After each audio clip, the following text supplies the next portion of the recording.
মানুষের জীবনে দুটি বড় মাপের সম্বল আছে। প্রথম হলো আশা। আশা যেটা আমাদের সামনে পথ চলার প্রেরণা যোগায়। আশা যা আমাদের শক্তি প্রদান করে, সাহস যোগায়, আমাদের এটা বোঝায় যে এখন অনেক কিছু শুভ হওয়া বাকি আছে, ভয় পেও না। আর দ্বিতীয় হলো বিশ্বাস। জীবনে যখনই আমরা কাউকে বিশ্বাস করি তখন একটা বিশেষ মাপের শক্তি অনুভব করি। কখনো কখনো এই আশা হতাশায় পরিবর্তিত হয়ে যায়, আর বিশ্বাসঘাতকতায় পরিবর্তিত হয়। তখন কি করা যায়? তখন কি আপনি এটা বলবেন যে আশা করা অনুচিত, বিশ্বাসের অস্তিত্ব নেই? না, এটা কখনোই অনুচিত নয়। আপনি যদি কাউকে বিশ্বাস করেন আর সেই বিশ্বাস যদি সেই ব্যক্তি ভঙ্গ করে, তাহলেও এটা আপনার দোষ, কারণ আপনি সিদ্ধান্ত নিয়েছিলেন যে আপনি সেই ব্যক্তির ওপর বিশ্বাস করবেন। আপনার সিদ্ধান্তের দোষ ছিল, আপনার ভাগ্যে নয়। কিন্তু ধরুন এমন একটা পরিস্থিতি এলো, তখন কি করা উচিত? আশা করুন তাদের থেকে যারা আপনার থেকে বড়, আর বিশ্বাস করুন তাদের যারা আপনার সমতুল্য। আশা করতে হলে ঈশ্বরের কাছে করুন যে আমি জীবনে যা কিছুই করছি, যে কর্ম করছি, যাকে বিশ্বাস করছি, তারা আমার সাথে যেন কোনো অনুচিত না করেন। আমি শুধু এটাই আশা করব। আর বিশ্বাস অন্য কারোর উপর করার আগে নিজের উপর করুন, কারণ সত্যি বলতে আপনি নিজেকে কখনোই ঠকাবেন না, তাই না? আসুন আমার সাথে ভালোবেসে বলুন, রাধা রাধা। বেশিরভাগ মানুষ কথা বলে থাকেন যে সময় অত্যন্ত বলশালী, সময় হলো খুবই শক্তিশালী। সময়কে চোখে দেখা যায় না, কিন্তু আমাদের সমস্ত কিছু দেখিয়ে দিয়ে যায়। তাই এই সময়কে কিছুটা ভয় পাওয়া প্রয়োজন। চলুন, প্রত্যেকের ভাবনা আলাদা, প্রত্যেকের মানসিকতার পিছনে নিজস্ব অভিজ্ঞতা রয়েছে, তাকে আমি সম্মান করি। আর কোথাও না কোথাও এই কথাটা সত্যি।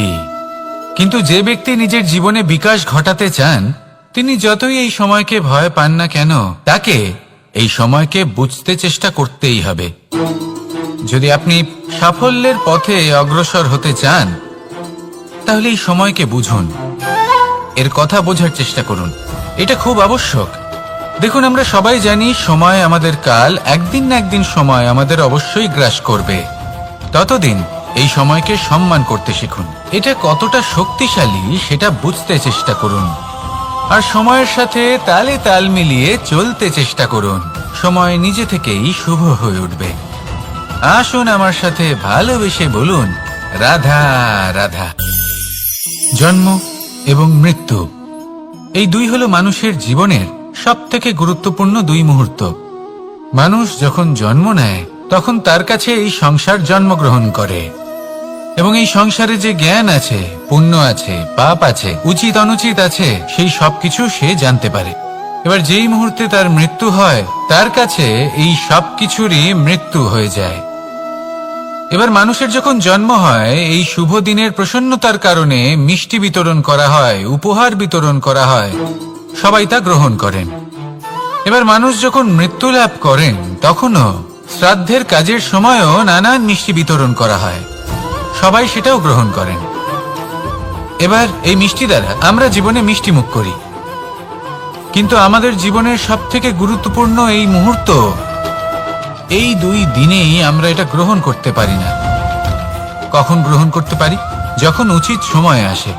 আর উচিত সময় কখন আসে? জন্মদিন এবং মৃত্যুদিন, এই দুইয়ের মাঝের মুহূর্ত, জীবনকাল। এই জীবনকালেই আপনি মিষ্টি খেতে পারেন, সুস্বাদু ব্যঞ্জন খেতে পারেন, শ্রেষ্ঠ কর্ম করতে পারেন, পুণ্য করতে পারেন, এই সংসারকে প্রেরিত করতে পারেন। তাই এই জীবনকালকে ব্যর্থ হতে দেবেন না। এই সময় অত্যন্ত শ্রেষ্ঠ কর্ম করুন, মহান হয়ে উঠুন, আর আমার সাথে ভালোবেসে বলুন, রাধা রাধা। প্রেম অত্যন্ত পবিত্র অনুভূতি, শুদ্ধ অনুভূতি। কোনো অশুভ মানুষের হৃদয় পরিবর্তন করার ক্ষমতা রাখে, তাদের মনেও করুণা জাগ্রত করার ক্ষমতা রাখে। কিন্তু কিছু মানুষ এমন আছেন, কিছু পরিস্থিতি, কিছু মুহূর্ত এমন আসে যখন প্রেমে শান্ত থাকা যায় না। ভালোবেসে কিছু বোঝানোর জন্য আমি যুদ্ধ থেকে পালিয়েছিলাম, আমাকে যুদ্ধবিমুখ বলা হয়েছিল। কিন্তু তখনও যখন জরাসন্ধ বুঝতে পারল না, তখন ওকে দুটুকরো করে সমাপ্ত করতে হলো। প্রেমপূর্বক মৈত্রীর প্রস্তাব নিয়ে আমি হস্তিনাপুরে গেছিলাম, কিন্তু যখন দুর্যোধনের অশুভ বুদ্ধি এটা বুঝতে পারল না, তখন আমাকে মহাভারত রচনা করতে হলো। ভালোবেসে এই সংসারের জন্য আমি বাঁশি বাজাই, কিন্তু এমন কিছু মানুষ আছেন যারা প্রেমের ভাষা বুঝতে পারেন না। তাদের হাত থেকে এই সংসারে যে ভালোবাসা আছে তাকে রক্ষা করার জন্য আমাকে হাতে সুদর্শন চক্র তুলে নিতে হলো। এই সংসারে ভালোবাসা গুরুত্বপূর্ণ। এই সংসারকে যদি ভালোবাসা দিয়ে ভরিয়ে তুলতে পারেন, এই সংসার একটু বেশি সুন্দর হয়ে উঠবে, চারিদিকে প্রসন্নতা ছেয়ে যাবে। কিন্তু যখন এমন একটা সময় আসে যখন ভালোবাসা সংকটে পড়ে যায় আর তাকে রক্ষা করা অনিবার্য হয়ে পড়ে, তাহলে যদি তার জন্য কঠোর হতে হয় সেটা হন, যদি হাতে অস্ত্র তুলে নিতে হয় তা তুলে নিন। এই ভালোবাসাকে সুরক্ষিত রাখা প্রয়োজনীয়। আসুন আমার সাথে ভালোবেসে বলুন, রাধা রাধা। এই বৃহৎ বৃক্ষকে দেখুন, অত্যন্ত শক্তিশালী বৃক্ষ। এটা সবারই প্রিয়, তা সে ছোট হোক বা বড়, বৃদ্ধ হোক বা জোয়ান, সবাই ভালোবাসে এই বৃক্ষকে। আর সত্যি বলতে এই বৃক্ষ সবাইকে সেবা করে, সবাইকে ফল দান করে, সবাইকে ছায়া প্রদান করে। দূর থেকে দেখে মনে হয় এর কোনো পরিচর্যার প্রয়োজনই নেই, কিন্তু একজন কুশল মালী এইভাবে ভাবেন না। তিনি সময় অন্তরে খুব খুঁটিয়ে এই গাছ নিরীক্ষণ করেন, দেখতে থাকেন। যদি কোনো এমন শাখা থাকে যা রোগগ্রস্ত, তাহলে সেটা কেটে আলাদা করে দেন। যদি এমন কোনো শাখা থাকে যা মৃত, তাহলে সেটা আলাদা করে দেন। আর এইভাবে উপযুক্ত দেখাশোনা করার কারণেই এই বৃক্ষ এইভাবে সুস্থ হয়ে থাকে, সতেজ হয়ে থাকে, সবার সেবা করতে থাকে। আপনাকেও নিজের সাথে সেটাই করতে হবে। নিজের জন্য আপনাকে একজন কুশল মালী হয়ে উঠতে হবে, রক্ষা করতে হবে নিজের শরীরের, নিজের মনের। আপনার শরীর যদি রোগগ্রস্ত হয়ে পড়ে, তাহলে ওষুধ গ্রহণ করতে হবে। যদি এই মন কোনো এক কারণে বিচলিত হয়ে পড়ে, তাহলে তার থেকে নিজেকে মুক্ত করতে হবে। আপনি যদি নিজের যত্ন নেন, তবেই এই বৃক্ষের মতো হতে পারবেন, সেই বৃক্ষ যে সবারই প্রিয়, সবাইকেই সেবা করে। আসুন আমার সাথে ভালোবেসে বলুন, রাধা রাধা।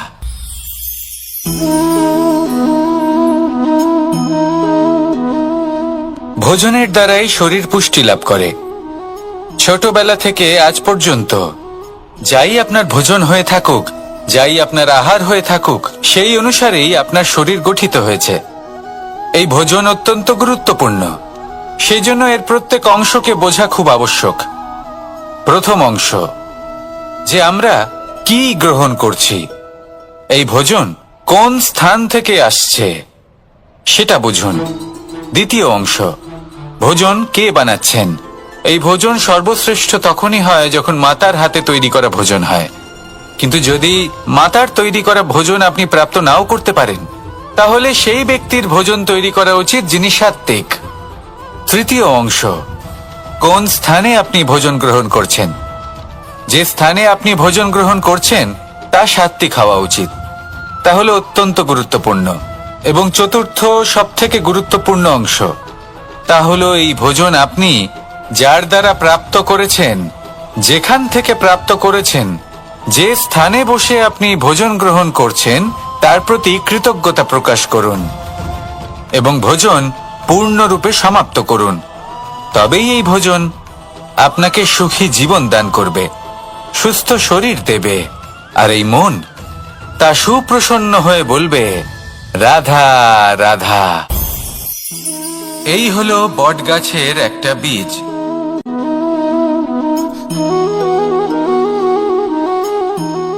চলুন এটা রোপণ করা যাক, একটু জল দেওয়া যাক। এবার এখানে একটা বিশাল বটবৃক্ষ উৎপন্ন হবে, কিন্তু কিভাবে? এতে কে সাহায্য করবে? এটা সম্ভব কে করে দেখাবে? প্রকৃতি। আগে হ্যাঁ, এই সংসারে যা কিছু উৎপন্ন হয়, যা কিছু নষ্ট হয়, তার জন্য প্রকৃতি দায়ী হন। এই প্রকৃতির কারণেই তো রৌদ্র আসে, প্রকৃতির কারণেই বৃষ্টি হয়, জল পাওয়া যায়। তার কারণেই এই বটের বীজ তা এক বিশাল বটবৃক্ষে পরিণত হবে। কিন্তু একজন মানুষকে দেখুন, মানুষ বলবে এই বৃক্ষে আমার অধিকার রয়েছে। কেন? কারণ আমি এই বীজ বপন করেছি। এবার সমস্ত কাজ প্রকৃতি করবে আর সমস্ত শ্রেয় মানুষ নিয়ে যাবে। এটা কি উচিত? কখনোই নয়। এবারের উত্তর প্রকৃতিতেই লুকোনো আছে। কখনো কোনো পাখিও এই বীজ রোপণ করে, সেখানে বৃক্ষ উৎপন্ন হয়, তাতে ফল আসে, সেই পাখি সেই ফল খায়, কিন্তু সেখানকার বাকি পাখি এবং প্রাণীদের সেই ফল খেতে বারণ করে না। সেই বৃক্ষের ওপর নিজের অধিকার প্রমাণ করতে চেষ্টা করে না, সবার মধ্যে ভাগ করে দেয়। আর এটাই আমাদেরও করা উচিত। যা প্রকৃতি থেকে আসছে তা আবার প্রকৃতিতেই ফিরে যেতে দিন। এটা অত্যন্ত প্রয়োজনীয়। পাখিদের মতো হতে চেষ্টা করুন, তবেই আপনার এই মন আকাশে উড়তে থাকবে আর সুপ্রসন্ন হয়ে বলবে, রাধা রাধা। কোকিলের ডাক শুনে আমার মন প্রফুল্ল হয়ে ওঠে। কোকিল হলো আমার অত্যন্ত প্রিয়। এরকমই আরো একটা পাখি আছে, কাক। একদিকে কাক, অন্যদিকে কোকিল। এদের মধ্যে বেশি পার্থক্য নেই, কিন্তু কোকিলের কণ্ঠ শুনে সবার মন প্রফুল্ল হয়ে ওঠে। কোকিল যখন সামনে আসে তখন মন শান্ত হয়ে যায়, যখন কাক সামনে আসে তখন মানুষ দূরে পালিয়ে যায়। এমন কেন হয়? কারণ হলো বাণী। কোকিলের বাণী অত্যন্ত মিষ্টি, অত্যন্ত মধুর। সেখানেই কাকের বাণী অত্যন্ত কর্কশ শোনায়, আর কর্কশ বাণী শোনা কেউ পছন্দ করেন না। আপনি নিজেকে জিজ্ঞেস করুন, কোনো ব্যক্তি আপনার সাথে কথা বললে তার বাণী মধুর হলে আপনার ভালো লাগে, আর যদি কর্কশ হয় তার থেকে দূরে চলে যেতে ইচ্ছে করে। তাই নিজের বাণীও এইভাবেই মধুর রাখুন, মিষ্টি রাখুন। এ আমারও খুব প্রিয়। আর এটা তখন হয় যখন মনে প্রেম থাকে। মনের মধ্যে প্রেম জাগ্রত করুন, বাণী নিজে থেকেই মধুর হয়ে যাবে। আর কৃষ্ণ নিজে থেকে আপনার কাছে আসবে আর আপনার সাথে বলবে, কি রাধা রাধা। এটা হলো ধান গাছ। এর থেকে যে চাল উৎপন্ন হয় তা মানুষ গ্রহণ করেন। আর এটা কি? এ হলো জংলি ঘাস। একবার ভেবে দেখুন, যদি এই জংলি ঘাস ধান গাছের আশেপাশে থাকে তাহলে কি হবে? ধান উৎপন্ন হতে পারবে? তা উৎকৃষ্ট হতে পারবে? আমরা কি তা গ্রহণ করতে পারবো? কখনোই নয়। এই জংলি ঘাস ধানকে নষ্ট করে দেবে, কিন্তু নিজে জীবিত থাকবে। এটাই হলো আজকের শিক্ষা। এই সংসারে যদি আপনি নীতির পথে চলতে চান, উচিত কর্ম করতে চান, সংসারকে সেবা করতে চান, তাহলে জংলি ঘাসের মতো ব্যক্তিদের থেকে সবসময় দূরে থাকতে হবে। সেই ব্যক্তি যারা দুর্নীতি এবং মিথ্যা দ্বারা পরিপূর্ণ, যাদের ব্যবহার অশুভ, যাদের অনেক অশুভ গুণ রয়েছে, তারা সঠিক নয়। সেই সকল ব্যক্তি যাদের চরিত্র অত্যন্ত দুষ্ট হয়, তারা হয় শুভ চরিত্রের ব্যক্তিকে একদম নষ্ট করে দেয়, নয় নিজের মতো বানিয়ে তোলে। তাই যদি আপনি নীতির পথে চলতে চান, এই সংসারের জন্য শুভ কর্ম করতে চান, তাহলে সেই সঙ্গ লাভ করুন যে সঙ্গ জ্ঞানে পরিপূর্ণ, যাদের মধ্যে অনেক গুণ আছে, যাদের থেকে প্রতিদিন কিছু শিখতে পারবেন। এমন ব্যক্তির সাথে জীবন অতিবাহিত করুন। দুরাচারীদের থেকে দূরে থাকুন। তবেই এই মন প্রসন্ন হয়ে বলবে, রাধা রাধা। প্রত্যেক প্রাণী ভালোভাবে জীবন যাপন করতে চান, এটা তাদের স্বভাবে আছে এবং ভাবাটা অনুচিত নয়। কিন্তু একটা ভালো জীবনের গুরুত্বপূর্ণ অংশ কোনটা? বসবাসের স্থান। সেই স্থান যেখানে আমরা জীবন অতিবাহিত করি। এবার মানুষ ভাবতে পারেন যে একটা ভালো বাসস্থানের অর্থ কি? সেই স্থান যেখানে সহজে জল পাওয়া যায়, যেখানে শুদ্ধ বায়ু পাওয়া যায়, যেখানে আনাজ উৎপন্ন হয়। এটা জীবনযাপনের জন্য পর্যাপ্ত বটে, কিন্তু ভালো জীবন যাপনের জন্য আরো একটা কথা আপনাকে বুঝতে হবে। সাধু, জ্ঞানী, পণ্ডিত ব্যক্তি, এই সকল মহাপুরুষ, এনাদের যে বাসস্থান তা অত্যন্ত বিশেষ হয়। এখানে এক ধরনের বিশেষ ইতিবাচক শক্তি থাকে, এমন একটা স্থান যেখানে দেবতারাও বিচরণ করেন। জীবন আমরা সবাই যাপন করি, কিন্তু জীবনের উদ্দেশ্য শুধুমাত্র জীবন যাপন করা নয়। জীবনের উদ্দেশ্য হল মুক্তি লাভ করা। আর এই সকল সাধু, জ্ঞানী, পণ্ডিত ব্যক্তি, এই সকল মহাপুরুষ আপনাকে মুক্তির পথে নিয়ে যেতে পারেন, কারণ এরা হলেন সেই মহাপুরুষ যারা নিজেদের অন্তরের বিকার, অহংকার, ক্রোধ, বিদ্বেষ এই সকল দোষগুলিকে ত্যাগ করেছেন, এদের উপর বিজয় লাভ করেছেন। এমনই একজন ব্যক্তি আপনাকে মুক্তির পথে নিয়ে যেতে পারে। প্রয়োজন হলো শুধুই এনাদের চিনতে পারা, এদের কথা বুঝতে পারা এবং এদের দেখানো পথে চলা। যদি আপনি এটা করতে পারেন, তাহলে এই মন প্রফুল্ল হয়ে বলবে, রাধা রাধা। আমরা যখনই কোনো গাছের চারা রোপণ করি, তখন সবার আগে পরীক্ষা করে দেখি যে যেখানে আমরা চারা রোপণ করতে চলেছি সেখানকার মাটি আদৌ উর্বর কিনা, সেই মাটি সেই চারাকে বাড়তে সাহায্য করবে কিনা। যখন একটা চারা রোপণের আগে আমরা এত কিছু ভাবতে পারি, তাহলে কাউকে বিশ্বাস করার আগে আমরা কেন ভাবি না? জীবনে কখনো এই বিশ্বাসরূপী চারা কোথাও রোপণ করার আগে বোঝার চেষ্টা করুন যে যার ওপর আপনি বিশ্বাস করতে চলেছেন সে কি আদৌ আপনার বিশ্বাসের যোগ্য কি না। ভেবে দেখুন সেই ব্যক্তি ভবিষ্যতে গিয়ে আপনার বিশ্বাস ভাঙতে পারে কিনা। এটাও ভেবে দেখুন যে যাকে আপনি বিশ্বাস করতে চলেছেন তাকে আপনি বিশ্বাস করলে নিজের জীবনের উদ্দেশ্যে আপনি অগ্রসর হতে পারবেন কিনা। আর তার জন্য প্রয়োজন সঠিক সিদ্ধান্ত, পরখ করা, কোনটা উচিত কোনটা অনুচিত সেটা বোঝা। আর তাতে কিন্তু আপনি সন্দেহবাতিক হবেন না, তাতে আপনি আরো নিপুণ হয়ে উঠবেন। তাই যদি আপনি নিপুণ হয়ে উঠতে চান, তাহলে বোঝার চেষ্টা করুন, পরখ করে দেখুন, কোনটা উচিত কোনটা অনুচিত বুঝুন। আর বিশ্বাস তখনই করুন যখন আপনি 100% নিশ্চিত হবেন যে সে বিশ্বাসের যোগ্য। আসুন আমার সাথে ভালোবেসে বলুন, রাধা রাধা। প্রত্যেক মানুষ জীবনে সাফল্য কামনা করেন এবং তার জন্য নিরন্তর চেষ্টা করতে থাকেন, নানান ধরনের নীতি এবং পরিকল্পনা করেন। শুধু একটা বিষয় নিয়ে ভয়ভীত থাকেন, পরীক্ষার বিষয়। প্রত্যেক মানুষকে জীবনে পরীক্ষা দিতেই হয়, আর বিভিন্ন সময় পরীক্ষা দিতে হয়। এটাই হলো প্রকৃতির নিয়ম, আর সেটা আমরা বদলাতে পারবো না। এবার মানুষ ভাবে যে বারবার আমাকেই কেন পরখ করা হচ্ছে। তিনি ভীত হয়ে থাকেন, কারণ পরীক্ষার এই প্রক্রিয়া খুব একটা সহজ হয় না।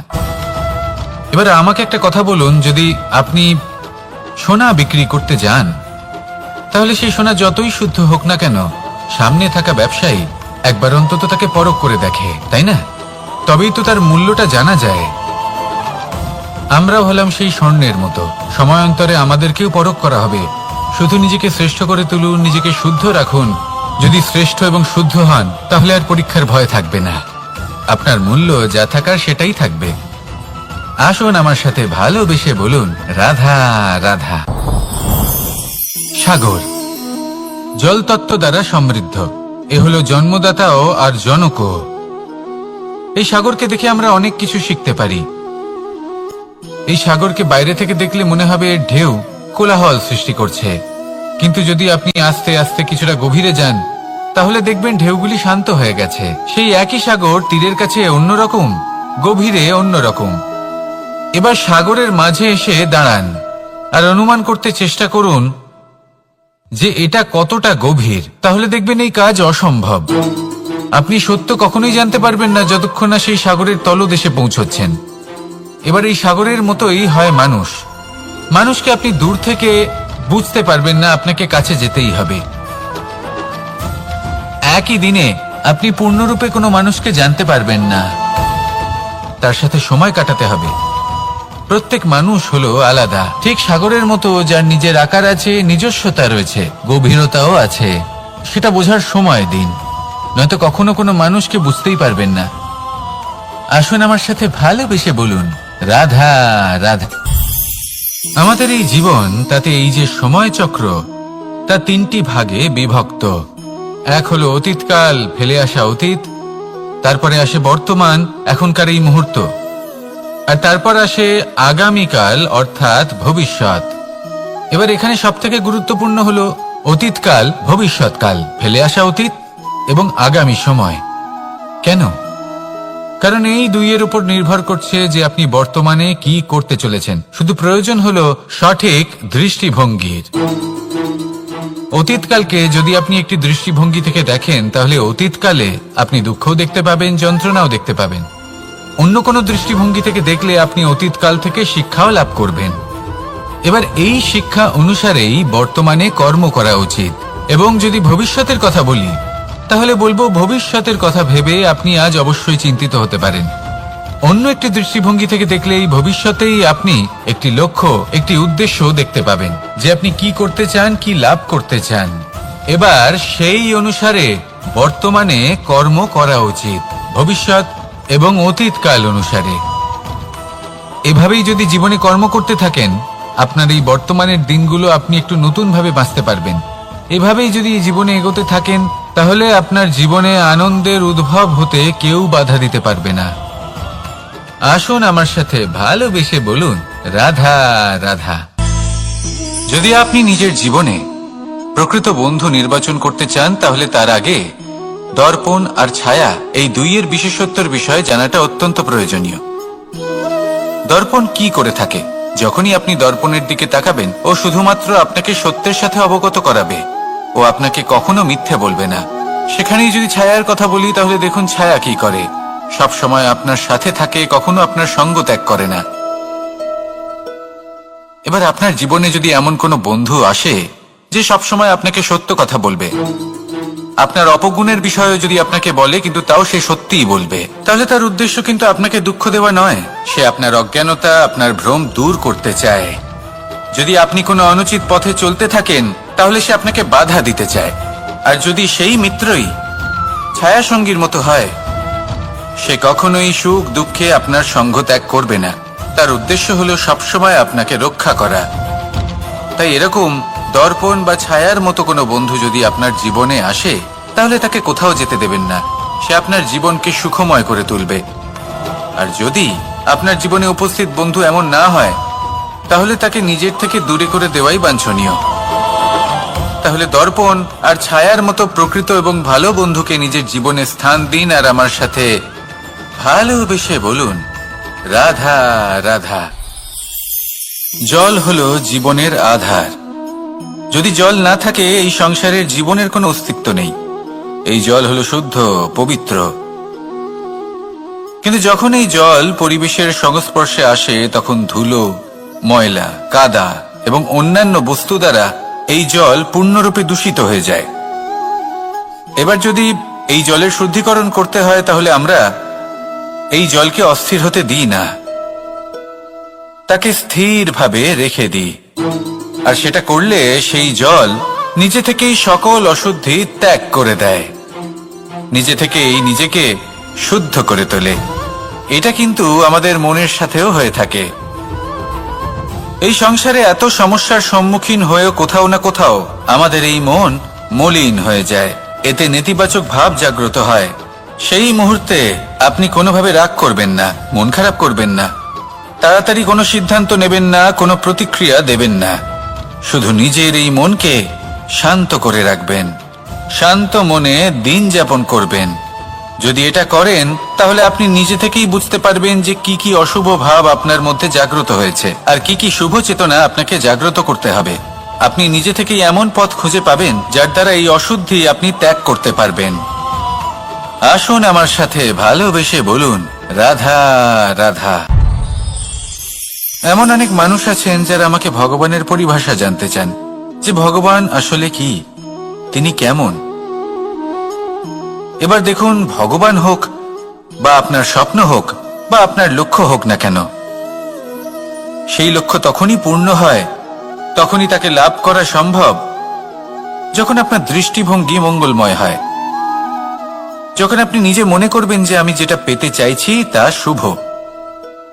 উদাহরণস্বরূপ, কোনো পাখিকে দেখুন, সে গাছের ডালে বসে এবং সেখানেই বিশ্রাম করে। কিন্তু পড়ে না। কেন? কারণ ওর বিশ্বাস যে যে শাখার উপরে ও বসে আছে সেটাই হলো ওর বাসস্থান। যদি আপনি বিশ্বাস করেন তাহলে আপনি পাথরের মধ্যেও ভগবান দর্শন করতে পারবেন। আর যদি বিশ্বাস না থাকে তাহলে যদি ভগবান সামনে দাঁড়িয়েও থাকে তবেও আপনার বিশ্বাস হবে না। তাই বিশ্বাস করতে শিখুন। এই বিশ্বাসের আধারেই আপনি সেই সব কিছু পাবেন যা আপনি পেতে চাইছেন। আসুন আমার সাথে ভালোবেসে বলুন, রাধা রাধা। কেউ আমাকে মাখন চোর বলেন, কেউ বা আমাকে মুরলী মনোহর বলেন, কেউ আমাকে যুদ্ধ বিমুখ বলেন, কেউ বা আমাকে সুদর্শনধারী বলেন, কিন্তু আমি আসলে কে?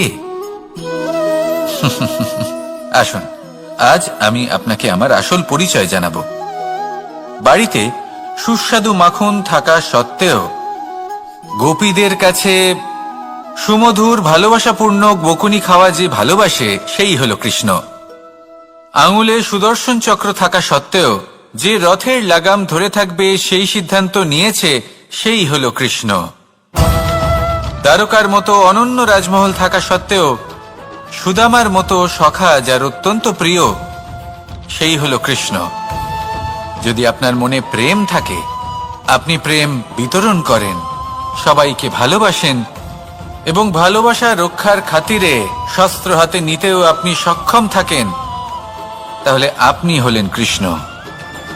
আসুন আমার সাথে ভালোবেসে বলুন, রাধা রাধা। আমাদের জীবনে 7 ধরনের সুখ আছে, আর সেগুলো লাভ করার জন্য আমরা অত্যন্ত প্রচেষ্টা করি। কিন্তু কোনো প্রচেষ্টা করার পূর্বে তা কিভাবে করব সেটা বোঝা খুব প্রয়োজন, আর সেখানেই আমরা ভুল করে থাকি। যে কাজটা আমাদের পরে করা উচিত সেটাই আমরা আগে করে বসি। আপনাকে স্পষ্ট করে বোঝাই, প্রত্যেক সুখের সাথে 2টি ক্রিয়া জড়িত থাকে। এবার যখন আমরা ধনের কথা বলি তখনও 2টি ক্রিয়া জুড়ে থাকে। প্রথম ক্রিয়া হলো ধন অর্জন করা, দ্বিতীয় ক্রিয়া হলো ধনের ব্যবহার করা। আর জীবনে ধনের ব্যবহার করার পূর্বে ধন কিভাবে অর্জন করতে হয় তা শেখা অত্যন্ত প্রয়োজনীয়। আমরা মন্দিরে যাই, ভগবানের আরাধনা করি, তার জন্য পুজো করি, ওনাকে প্রসন্ন করতে চাই, কিন্তু তার আগে ভগবানের ওপর আস্থা রাখা প্রয়োজনীয়। যদি আপনার অটল বিশ্বাস থাকে তবেই আপনি প্রকৃত ভক্ত হয়ে উঠতে পারবেন। এবার যদি আপনি বক্তা হয়ে থাকেন, শ্রেষ্ঠ বক্তা হতে চান, এই সংসারের সামনে নিজের বক্তব্য রাখতে চান, তাহলে কথা বলার পূর্বে কথা শুনতে শিখুন। তবেই আপনি একজন শ্রেষ্ঠ বক্তা হয়ে উঠতে পারবেন। জীবনে সম্পর্ক স্থাপন করার আগে সম্পর্ক বজায় রাখতে শিখুন, তবেই আপনি একজন প্রকৃত সাথী হয়ে উঠবেন। জীবনে পরাজয় মানার পূর্বে বিজয়ী হওয়ার চেষ্টা কিভাবে করতে হয় সেটা শিখুন, তবেই আপনি একজন নিপুণ ব্যক্তি হয়ে উঠবেন। অন্তিম এবং সবথেকে গুরুত্বপূর্ণ কথা, জীবনে ভালোবাসা লাভ করার পূর্বে ভালোবাসা প্রদান করতে শিখুন, তবেই আপনি একজন প্রকৃত প্রেমী হয়ে উঠবেন।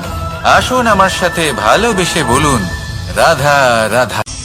কখনো কোনো প্রজাপতিকে উড়তে দেখেছেন? কি সুন্দর উড়ে বেড়ায় সে, এক ফুল থেকে অন্য ফুলে, এক পাতা থেকে অন্য পাতার ওপর। কিন্তু সে কিভাবে উড়তে শেখে কখনো ভেবেছেন?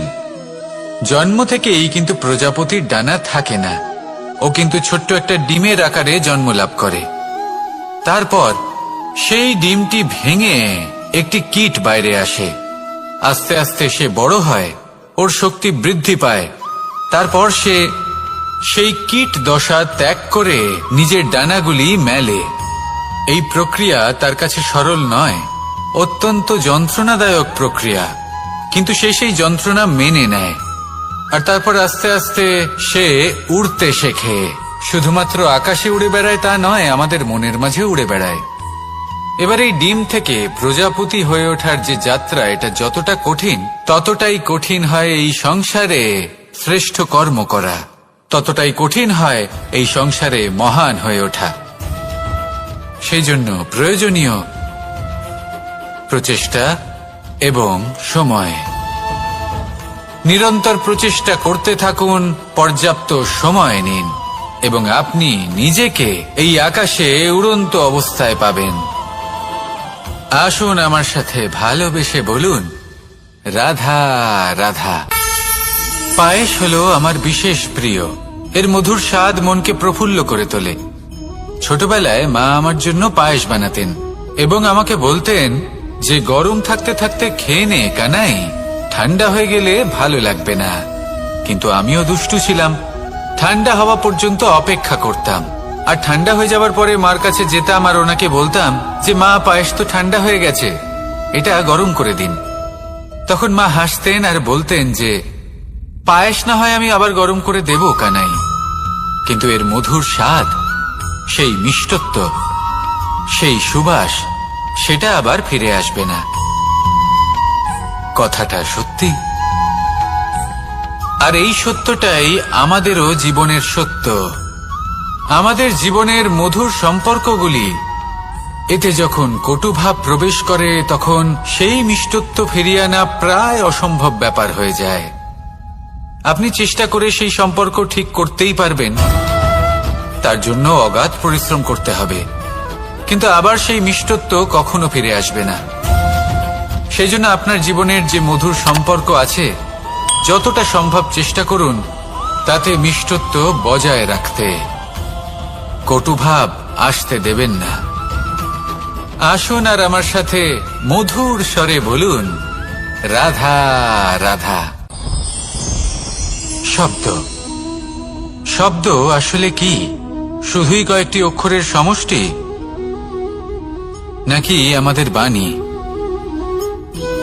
এই শব্দ এমন এক শক্তি যা কাউকেই নিজের বশবর্তী করে ফেলতে পারে। শব্দ এমন এক অস্ত্র যা কাউকে ক্ষত বিক্ষত করে দিতে পারে। এই শব্দ হলো একটি নাদ স্বরূপ, যা কোনো ঘুমন্ত ব্যক্তিকেও জাগিয়ে তুলতে পারে এবং নিজের লক্ষ্যের দিকে অগ্রসর করতে পারে। শব্দে এত শক্তি আছে যে কারোর মনে এতটা আঘাত দিতে পারে যে সে হয়তো জীবনে আর কখনো এগোতেই পারল না। তাহলে এই শব্দের প্রয়োগ খুব ভেবেচিন্তে করবেন। এবং এই শব্দের মতোই হলো নীরবতা। অনেক সময় এই নীরবতা আমাদের সহায়ক হয়ে ওঠে, অনেক সময় এটা আমাদের অনুশোচনাকে অনেক বেশি বাড়িয়ে তুলতে পারে। ভীষ্ম পিতামহ, অঙ্গরাজ কর্ণ, যখন দ্রৌপদীর বস্ত্রহরণ হচ্ছিল তখন এনারা নীরব ছিলেন। দুর্যোধনের বিরোধিতা করেননি, ওকে বাধা দেননি। আর তারপর কি হলো সেটা আপনারা সকলে জানেন। দেখতে গেলে নীরবতা চুপ করে থাকা, কিন্তু যদি কোনো দুষ্টের সামনে চুপ করে থাকেন, যদি তার বিরোধিতা না করতে পারেন, তাহলে এই নীরবতাই অনেক বড় পাপের আকার ধারণ করে। মনে রাখবেন আর আমার সাথে ভালোবেসে বলবেন, রাধা রাধা। আভূষণ, কার না ভালো লাগে এই আভূষণ? আমরা পরিশ্রম করি, ধন অর্জন করি আর আভূষণ কিনে থাকি, কখনো নিজের জন্য, কখনো বা তাদের জন্য যাকে আমরা ভালোবাসি, বা তাদের জন্য যাকে আমরা সম্মান করি। হয়তো সেই জন্যই সীতা চূড়ামণি ধারণ করেছিলেন এবং আমি সামন্তকমণি।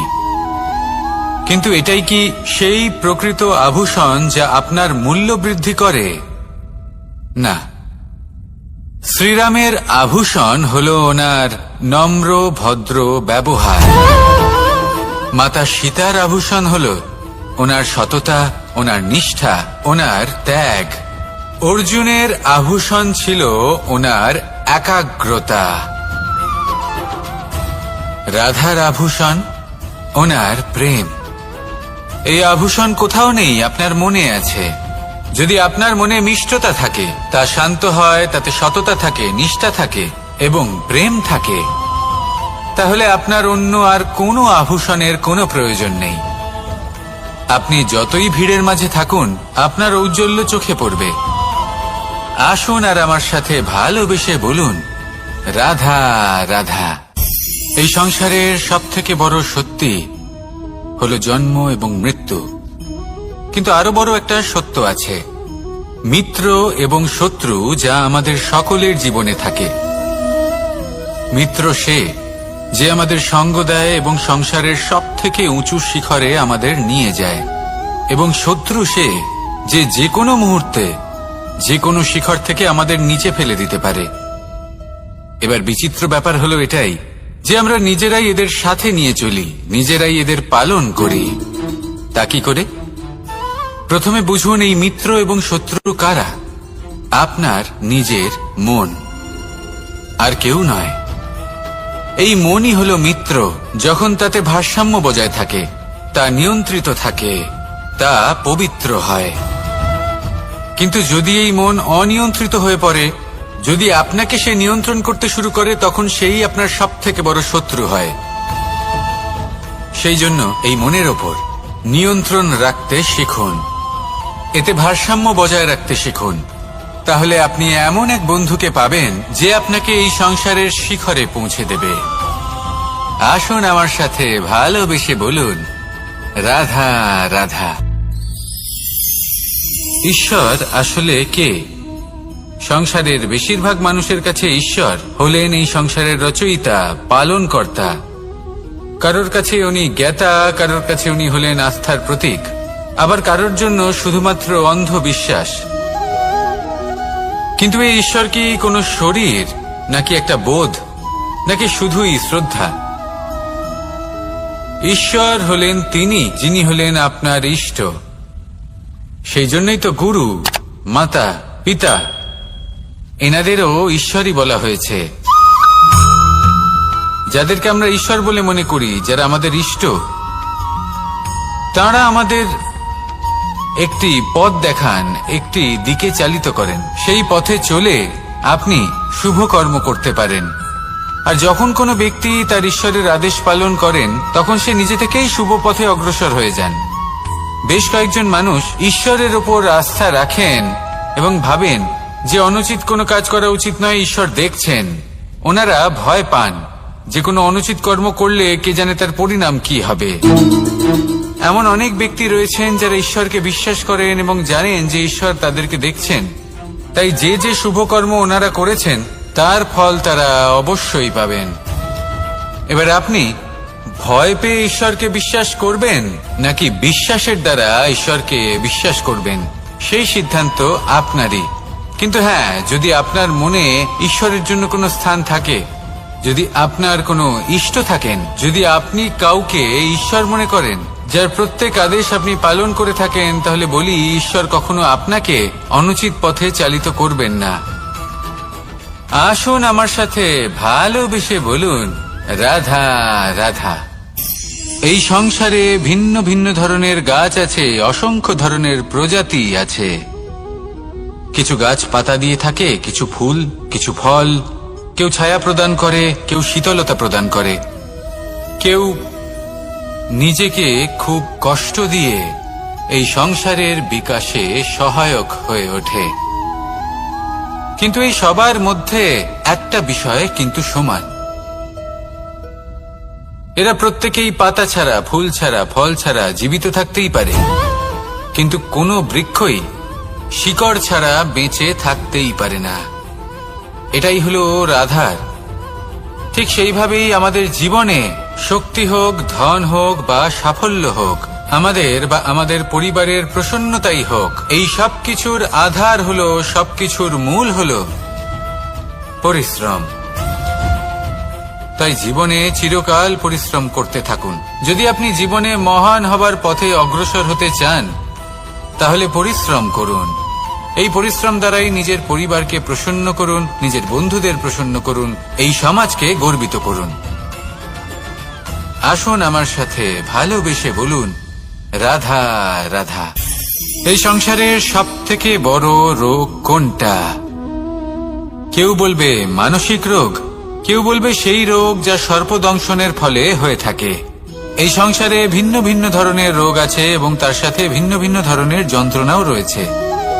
এমন একটা রোগ আছে যা চোখে দেখা যায় না, যা আপনার শরীরে কোনো দাগ রেখে যায় না, কিন্তু আপনার আত্মাকে পর্যন্ত ক্ষত বিক্ষত করে, অসুস্থ করে তোলে, বিনাশ করে দেয় আপনাকে এবং তার সাথে আপনার আত্মাকেও। এই অসুখের নাম হলো লালসা। লালসা, যে কর্ম সাধন করেছেন তার থেকে বেশি ফল লাভ করার আশা। লালসা, যা আজ আছে তার থেকে অনেক বেশি লাভ করার ইচ্ছে। এই ইচ্ছে এই সংসারে সবার থেকে এগিয়ে থাকার আপনাকে প্রেরণা যোগাবে কিন্তু তার জন্য আপনাকে অপরাধযোগ্য কাজ করতে উৎসাহিত করবে। আপনার বন্ধু, আপনার আত্মীয়, আপনার পরিবার, এই সবার থেকে আপনি কখন দূরে চলে যাবেন আপনি বুঝতেই পারবেন না। উচিত অনুচিত কোনটা, ধর্ম অধর্ম কোনটা, সব ভুলে যাবেন আপনি। সেই জন্য মনে রাখবেন, নিজের জীবনে যদি আপনি লালসার থেকে নিজেকে দূরে রাখতে পারেন, তাহলে এর অর্থ হলো যে আপনি এই সংসারের সব থেকে বড় অসুখের ওপর বিজয় লাভ করেছেন। আসুন আমার সাথে ভালোবেসে বলুন, রাধা রাধা। এই সাগর কত বিশাল আকার, কখনো শান্ত কখনো উত্তাল, কিন্তু এই সাগরকে এত মহান কে করে তুলল? জল। এবার এই জলের যাত্রা দেখুন, সেটা কতটা কঠিন। এই জল সাগরে থাকে, সূর্য ওকে এতটা উত্তপ্ত করে তোলে যে এই জল নিজের অস্তিত্ব হারিয়ে ফেলে এবং বাষ্পে পরিণত হয়ে হাওয়ায় মিলিয়ে যায়। তারপরে আকাশে যায় আর নিজের অস্তিত্ব আবার হারিয়ে ফেলে, মেঘে পরিণত হয়। তারপর এই মেঘ কোথাও গিয়ে কোনো পর্বতে ধাক্কা খায়, তারপর আবার এই জল নিজের অস্তিত্ব হারায়। তারপরে বর্ষার রূপ ধারণ করে তা বর্ষিত হয়, বা কোনো পর্বতের চূড়ায় তার শিখরে বরফের রূপ ধারণ করে। তারপরে এই বর্ষা মাটির দিকে নিজের যাত্রা শুরু করে। এবার মাটিতে ঝরে পড়া এই বর্ষা স্রোতের আকার ধারণ করে এবং আস্তে আস্তে বইতে থাকে। এই নদীর আকার ধারণ করে এবং নদী রূপে বইতে বইতে পাথরে ধাক্কা খায় বা কোনো পর্বতে ধাক্কা খায়, আর তারপর এই নদী এসে সাগরে সমাহিত হয়ে যায়।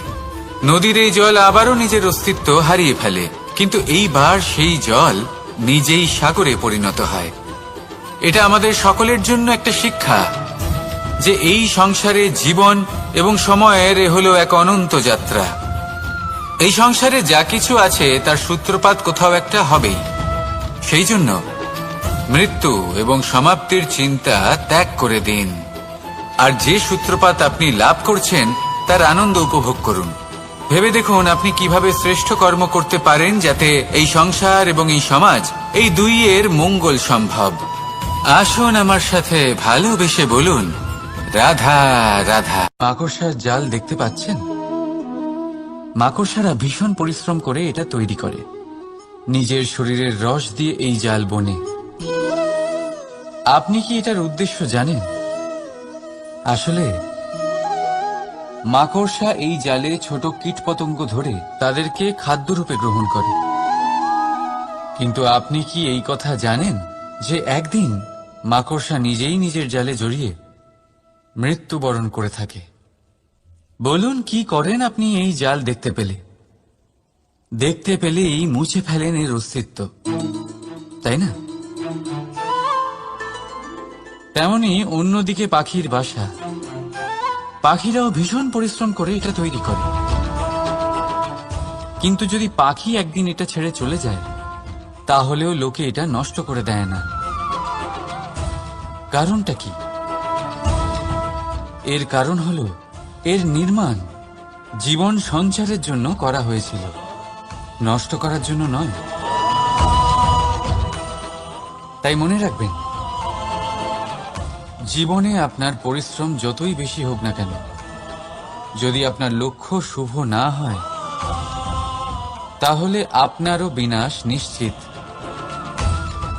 তাই সৃজন করতেই থাকুন আর মুগ্ধ হয়ে বলুন, রাধা রাধা।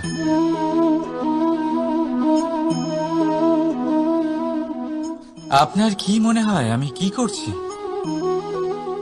আপনি বলবেন আমি প্রদীপ জ্বালাচ্ছি। সঠিক, কিন্তু প্রশ্ন হচ্ছে যে আমি কি আপনাকে বলেছি যে একে প্রদীপ বলা হয়? না। এই প্রদীপ কি নিজেই নিজের পরিচয় আপনাকে দিয়েছে? না। তাহলে আপনি কি করে জানলেন যে একে প্রদীপ বলা হয়? উত্তর হচ্ছে, পড়বে যে লোকে আপনাকে প্রদীপ ভেবে ভালোবাসবে নাকি সাপ ভেবে ভীত হয়ে থাকবে। রাধা রাধা। সময় কত বিচিত্র হয়। সময় আমাদের পক্ষে থাকলে আমরা নিজেদের রাজা মনে করে নিই, আর সেই সময় যদি বিপক্ষে চলে যায় তাহলে নিঃস্ব হতে সময় লাগে না।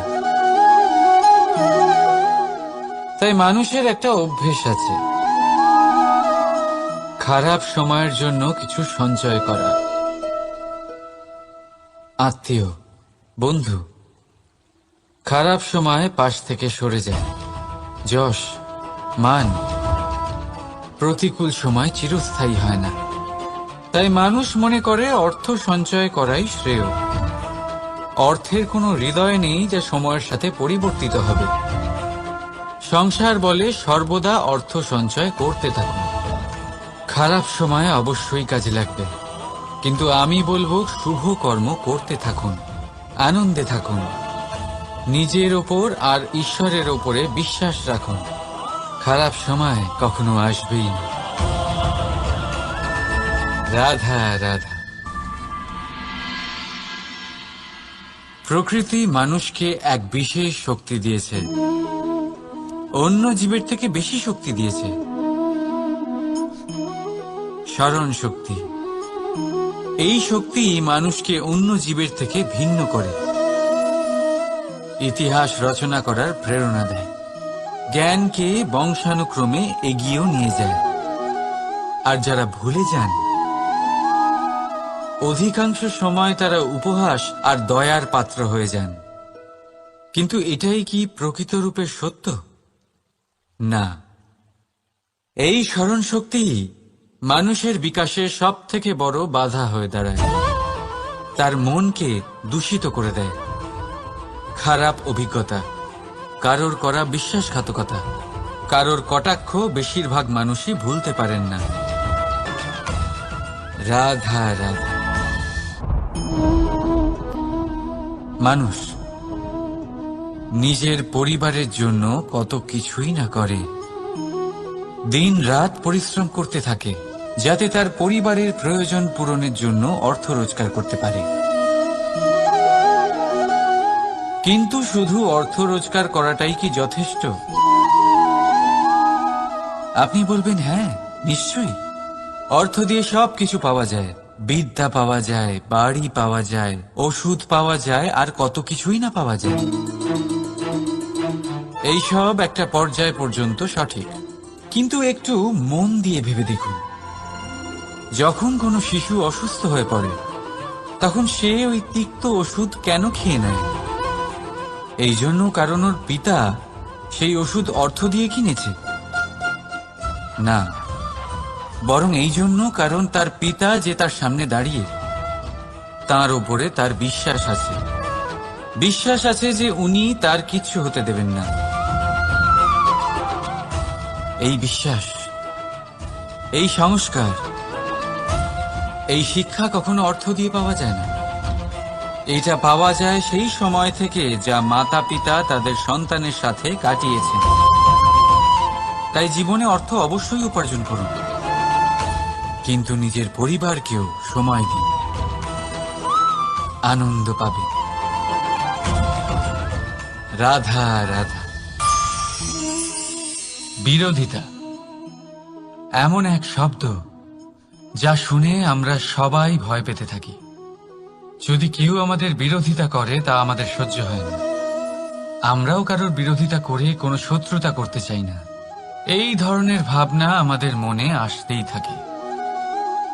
কিন্তু বিরোধিতা, এই শব্দ আপনার শান্তির জন্য, আপনার সুখের জন্য কতটা গুরুত্বপূর্ণ তা আপনারা জানেন না। তাই যদি কাল এসে কেউ আপনার বিরোধিতা করে, তখন সবার আগে নিজেকে যাচাই করুন। আপনি কি ভুল করেছেন? আপনার দোষ কি?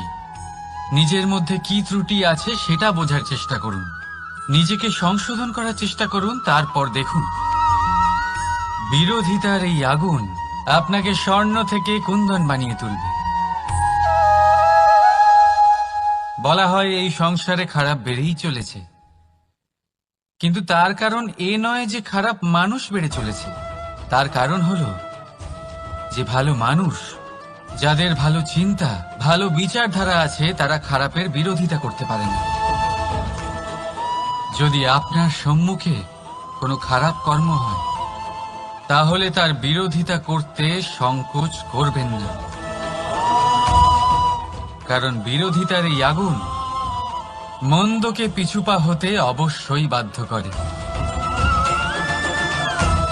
রাধা রাধা।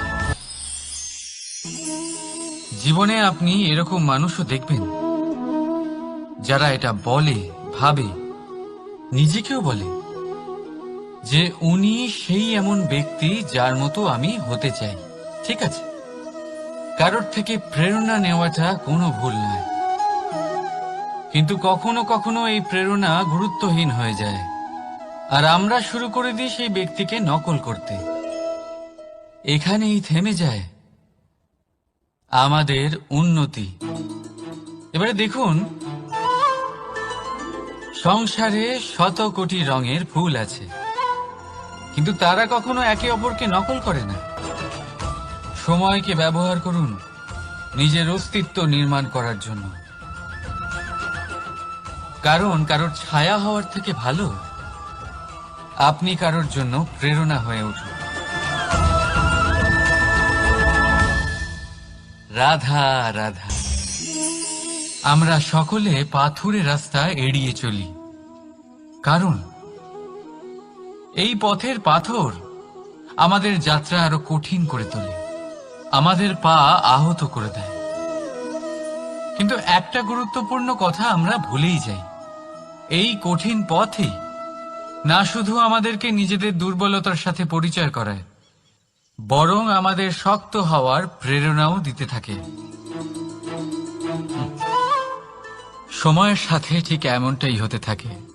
সবাই ভালো সময়ের অপেক্ষা করতে থাকেন, ভালো সময়ের জন্য পরিশ্রম করেন, তার জন্যই চিন্তা করেন, কিন্তু ভুলে যান যে ভালো সময় বহুবার আমাদের বিবেক নষ্ট করে দেয়। সেখানেই খারাপ সময় আমাদের বুদ্ধিকে সঠিক পথে চালিত করে। রাধা রাধা। ঘোড়াকে যতই প্রশিক্ষণ প্রদান করুন, তার মুখে লাগাম তো পরাতেই হবে। একজন ভালো চালক সেই ঘোড়ার লাগাম মাঝে মাঝে টেনে ধরে, তাকে সঠিক পথে চালিত করতে, যাতে সেই ঘোড়া দিগ্ভ্রান্ত না হয়। এবার একটু ভাবুন, ঠিক এরকমই হয় আমাদের মন। যদি এটা বিবেকের লাগাম দিয়ে মাঝে মাঝে আমরা টেনে না ধরি, তাহলে আমাদের এই মন দিগ্ভ্রান্ত হতে পারে। আর যদি আপনি আপনার লক্ষ্যে পৌঁছতে চান, তখন মনের এই লাগাম মাঝে মাঝে আপনাকে অবশ্যই টেনে ধরতে হবে, কারণ বিবেকের এই পথ প্রদর্শনই আপনাকে ভালোভাবে আপনার লক্ষ্যে পৌঁছে দেবে। মনে রাখবেন আর আমার সাথে ভালোবেসে বলবেন, রাধা রাধা। আপনি কখনো জাঁতা কল দেখেছেন? তাতে গম পেশা হয়। গমকে এমন ভাবে পেশা হয় যাতে আমরা তা খেতে পারি, জীবিত থাকতে পারি। আর যদি আপনি মন দিয়ে দেখেন, তাহলে কলের নিচের অংশ কখনো ঘোরে না, শুধুমাত্র উপরের অংশই ঘোরে। আর তবেই তা গম পিষতে পারে, আর তবেই রুটি তৈরি হতে পারে। কিন্তু ভেবে দেখুন, যদি কলের দুটো অংশই ঘুরতে থাকে তাহলে কি হবে? তা গম পেশার বদলে একে অপরকে পিষে নিজেদের অস্তিত্ব শেষ করে দেবে। তাই জীবনে কোনো কাজ যখন মন আর মস্তিষ্ক মিশিয়ে করা হয়, তখনই তা সম্পন্ন হয়। কিন্তু যখন বিষয় হলো ভক্তির, তখন মস্তিষ্কের যুক্তির মৌন থাকা প্রয়োজন। আর যখন বিষয় হলো কর্ম আর ন্যায়ের, তখন মনের আবেগের মৌন থাকা প্রয়োজন। তাই মন আর মস্তিষ্কের এই সম্মিলনে সতর্ক থাকবেন। একসাথে অবশ্যই চলবে, কিন্তু একে অপরের বাধা যেন না হয়ে দাঁড়ায়। রাধা রাধা। আমি একটা এমন শব্দ যার অনেকগুলি মানে হয়। যার আসল অর্থ হল অহং। যদি আপনি কথা বলেন সৃষ্টির নির্মাণ নিয়ে, তাহলে আমি ব্রহ্মদেব হয়ে সৃষ্টির নির্মাণ করবে। যদি আপনি কথা বলেন প্রলয়ের, তাহলে সেই আমি মহাদেব হয়ে বিনাশ করবে। এই আমি সঙ্গতিপূর্ণ, কিন্তু শুধু ততক্ষণ যতক্ষণ আপনি এটা সবার সাথে ভাগ করছেন। কিন্তু আমরা বহুবার এর মানে বুঝতে পারি না। এই অহংকে সীমিত করে দিই একটা ব্যক্তি অবধি, শুধু নিজে। আর তখনই জেগে ওঠে অহংকার, যাতে প্রাধান্য পায় শুধুমাত্র আমি, আমরা নয়। আর একজন ব্যক্তি একা না উৎপাদন করতে পারে আর না করতে পারে সৃজন। এবারে দেখুন, বৃষ্টির এক ফোঁটা, তারও অস্তিত্ব আছে, কিন্তু তা ধরিত্রীতে পড়লেই সমাপ্ত হয়ে যায়। কিন্তু যখন ফোঁটাগুলি একসাথে পড়ে, তখন শুরু হয় বর্ষা, আর তখনই তৈরি হয় ধারা। রাধা রাধা। বলুন, কি দেখতে পাচ্ছেন আপনি? আমার হাতের এই সাদা বস্ত্র, নাকি এতে লেগে থাকা এই কালো দাগ? এবারে সত্যি কথা বলতে কি, আপনার নজর সবার আগে এই কালো দাগের উপরে গেছে। ঠিক আছে, এমনই তো হয়। ভীষণ কম মানুষ থাকেন যারা ভাবেন কোনো ব্যক্তি ভীষণ পরিশ্রম করে এই বস্ত্র ধুয়েছেন, এটা শুকিয়েছেন। বেশিরভাগ মানুষের নজর যায় এই দাগের উপরে, ভাবেন যে এটা কি করে লাগলো। কিছুটা এরকমই হয় আমাদের ব্যক্তিত্বের সাথে। আমাদের শুভ কর্মের উপরে আমাদের একটা খারাপ কর্ম ভারী মনে হয়। এবারে ভাবুন, যদি আমি চন্দ্রের কথা বলি, তাহলে তার শীতল আলো দেখার পূর্বে তার কলঙ্ক লক্ষ্য করেন, সেই চাঁদে লেগে থাকা কালো দাগ দেখে নেন। সেই জন্যই বিশেষ করে যারা শুধুমাত্র শুভ চিন্তা করেন আর উপকারী কর্ম যারা করেন, তাদের আমি বলবো সাবধানে থাকবেন। কারণ আপনার একটা খারাপ কর্ম চিরকালের জন্য উদাহরণ হয়ে দাঁড়াবে। রাধা রাধা। সাফল্য। যদি আপনাকে জীবনে সাফল্য পেতে হয়, তাহলে আপনি একাধিক মানুষ পাবেন যারা একাধিক উপায় বলবে আপনাকে সাফল্য পাওয়ার। দীর্ঘ সময় ধরে পরিশ্রম, চেষ্টা, নির্ধারণ, নিষ্ঠা, এই বিষয়ে ভাষণ দিতে থাকবেন। একাধিক রকমের উদাহরণ আপনার সামনে তুলে ধরবেন। কিন্তু আমার এটা মনে হয়, আমরা কেন সেই বিষয়ে কথা বলি না যা মানুষকে অসফল করে তোলে? শুধু দুটো ব্যাপার অসফল হওয়া নিশ্চিত করে। শুধু দুই ধরনের মানুষ বেশিরভাগ অসফল হন। প্রথম তারা যারা ভাবে অনেক কিছু কিন্তু কিছুই করে না। আর দ্বিতীয় তারা যারা অনেক কিছু করতে থাকে কিন্তু ভাবনা চিন্তা না করে। ভাবনা আর কর্ম, এদের মাঝে সামঞ্জস্য রাখা খুব জরুরি।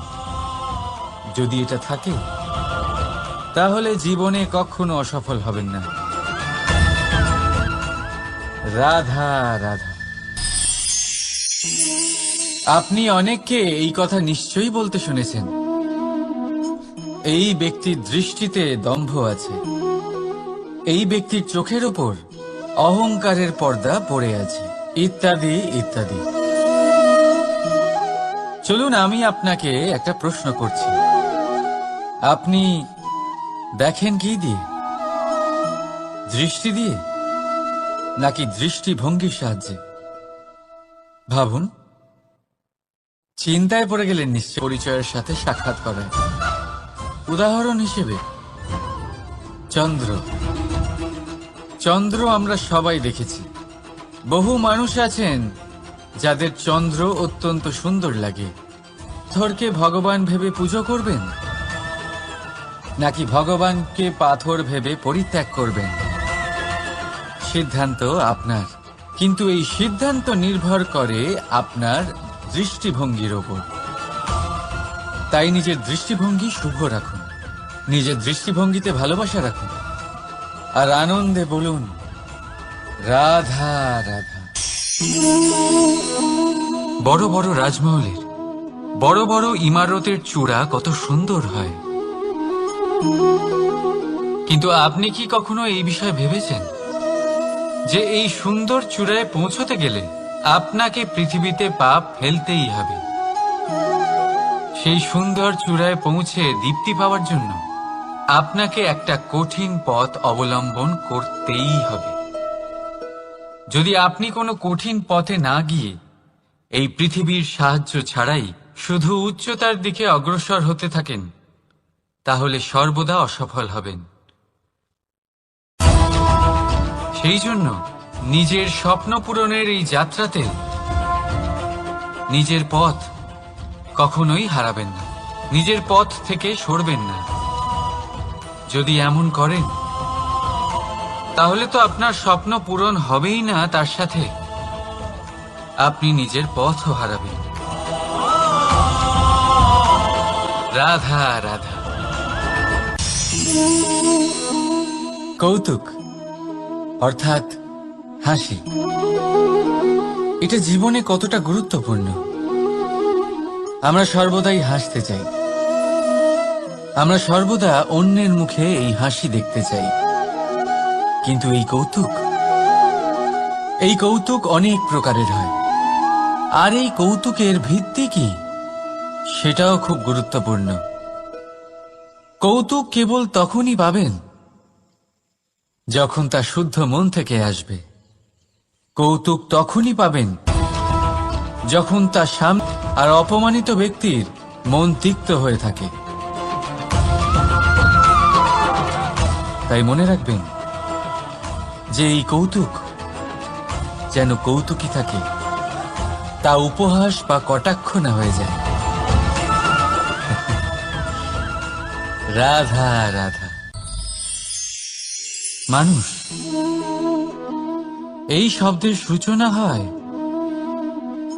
মন থেকে, আর সেই জন্যই হয়তো আমাদের এই মন এতটা গুরুত্বপূর্ণ। এবারে দেখুন না, আমাদের মনই সবকিছু চালনা করে।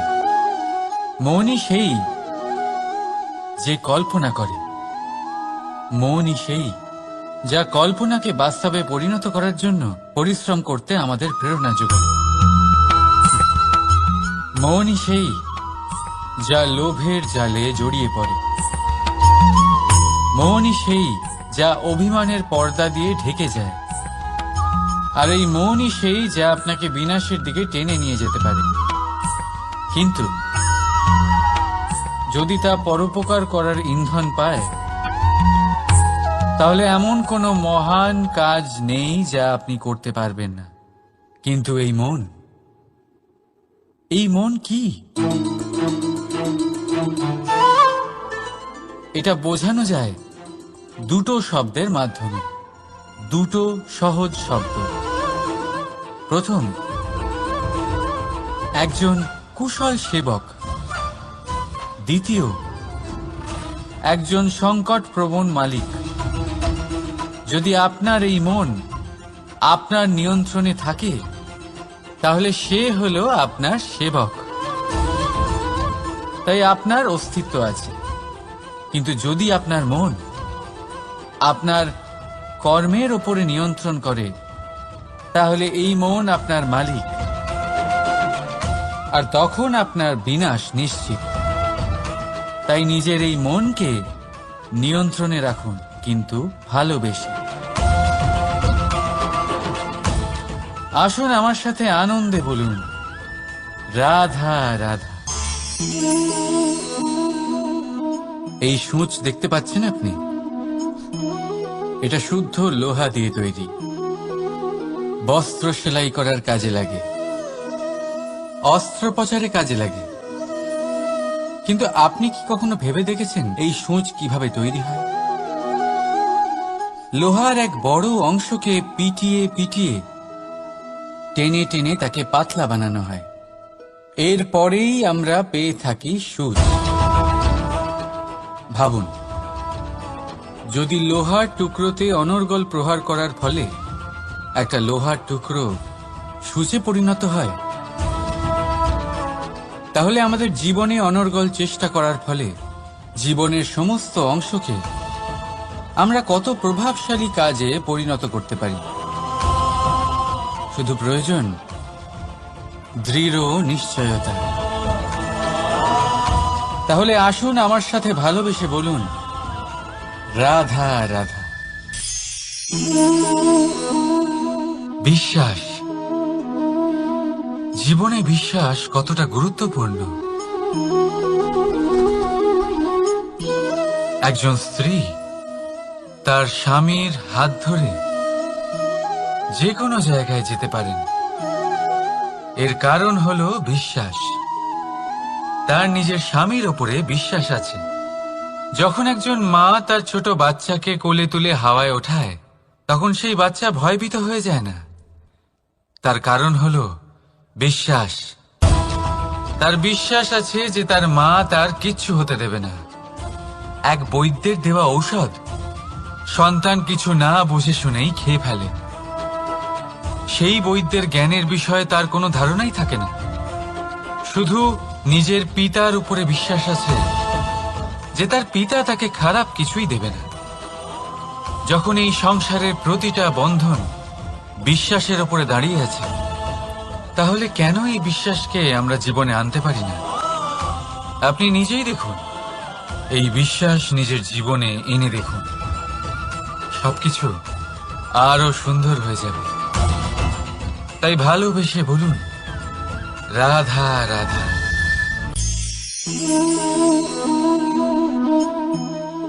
অহংকার, এই শব্দটা সবাই শুনেছেন। বহু মানুষকে আপনি এটা বলতে শুনেছেন যে ওই ব্যক্তির অহংকার আছে, ওই মানুষটির ক্ষমতার অহংকার আছে, ওই ব্যক্তির নিজের রূপ নিয়ে অহংকার আছে, ওই ব্যক্তির নিজের অর্থের অহংকার আছে, ইত্যাদি ইত্যাদি। কিন্তু এই অহংকার, এর অস্তিত্ব হয় কি করে? এবারে একবার এই হাতটা দেখুন। যদি এই হাতের 5 আঙ্গুল উঠে দাঁড়ায়, আশীর্বাদ। আর যদি এই হাতের 5টা আঙ্গুল একসাথে মুঠো হয়ে যায়, শক্তি। সংকটের বিরুদ্ধে ঢাল। কিন্তু এই একটা আঙ্গুল সংকটের কারণ হয়ে দাঁড়াতে পারে। এই একটা আঙ্গুল শত্রুকে আহ্বান জানায়। এবার অহংকার বলে এই শব্দটাই দেখে নিন। আমাদের থেকে আলাদা হয়ে গেলে হয় অহং। অহং অর্থাৎ ব্যক্তির মনে হয় যে সে আপনদের থেকে, নিজের বন্ধুদের এবং সঙ্গীদের থেকে, নিজের পরিবারের থেকে অনেক উপরে, অনেক শ্রেষ্ঠতর সে। কিন্তু মনে রাখবেন, এই অহংকার কোনো ব্যক্তির অস্তিত্বের বিনাশের প্রথম ধাপ। তাই ঝেড়ে ফেলে দিন এই অহংকারকে, আর বিশ্বাস করুন আমাদের ওপর, কারণ তখনই আপনি শান্তি পাবেন। আর সেই শান্তির সাথেই বলে উঠবেন, রাধা রাধা।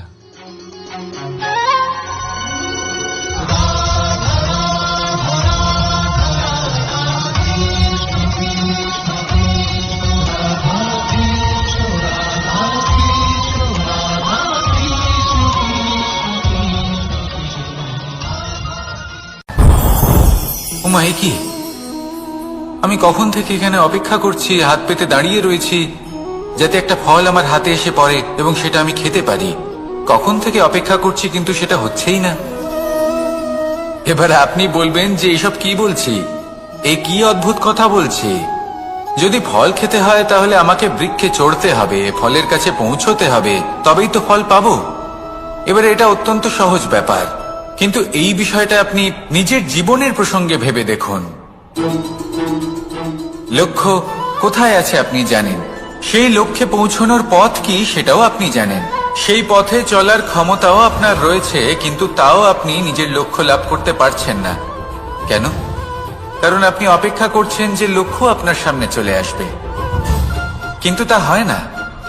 লক্ষ্য সে যাই হোক না কেন, ধন হোক, প্রেম হোক, কোনো সম্মান হোক বা মোক্ষ হোক, যদি আপনি তার দিকে অগ্রসর না হন তাহলে ফল প্রাপ্তি অসম্ভব ব্যাপার, তা কোনোদিনই হবে না। সেই জন্য আপনার চোখের সামনে আপনি যদি নিজের লক্ষ্যকে দেখতে পান তাহলে উঠুন এবং সেই দিকে অগ্রসর হতে শুরু করুন। নিজের অন্তরের সকল অশুভ গুণ দূর করুন, অলসতা ত্যাগ করুন, অজ্ঞানতা ত্যাগ করে দিন এবং চলতে থাকুন। অবশ্যই মনোবাঞ্ছিত ফল লাভ করতে পারবেন। মনে রাখবেন, চলতে থাকলে তবেই লক্ষ্য প্রাপ্তি হবে। অপেক্ষার দ্বারা শুধুমাত্র মৃত্যু লাভ হবে। আসুন আমার সাথে ভালোবেসে বলুন, রাধা রাধা। পাখি কখন জন্ম নেয়, কখন উড়তে শেখে, কখন বাসা বানাতে শেখে, কখন নিজের মৃত্যু লাভ করে, এসব আমাদের মধ্যে কেউ জানি না। কিন্তু পাখি একটা কথা খুব ভালো করে জানে, যে এই সংসারেও যা কিছুই করুক না কেন, এই সংসারের ওকে নিয়ে কিচ্ছু যায় আসে না। এবার আমরা কি করি? কোনো কাজ করার আগে আমরা এটা ভাবি যে এই সংসার যদি আমাকে দেখে ফেলে তাহলে কে জানে এই সংসার কি ভাববে, আমার প্রতিচ্ছবি কেমন তৈরি হবে কে জানে, কে জানে কি হবে আদি ইত্যাদি। এই সব ভাবনায় আমরা মগ্ন হয়ে যাই। কিছুটা এমন ভাবে মগ্ন হই যে বর্তমানের কর্মের এই জীবনের যাত্রাপথে সেই সময়ের আনন্দ উপভোগ করতে ভুলে যাই। এবার দেখুন একটা পাখি কি করে, ওর কর্ম হলো গান গেয়ে চলা। ওই পাখি গেয়ে চলে, কেউ ওর গান শুনুক বা না শুনুক, কেউ আদৌ শুনছে কিনা সেই বিষয়টা নিয়ে সেই পাখির কিছুই যায় আসে না। সেই পাখি নিজের কর্ম করতে থাকে। হয়তো সেই জন্যই আপনি কখনো কোনো পাখিকে কাঁদতে দেখবেন না। এরকমই আপনাকে নিজেকে গড়ে তুলতে হবে। প্রথমে নিজেকে জিজ্ঞেস করুন, এই যে কর্ম আমি করতে চলেছি সেটা কি উচিত? যদি আপনার মনে হয় সেটা উচিত তাহলে সেটা প্রমাণ করুন। এটা ভাববেন না যে এই সংসার কি ভাববে।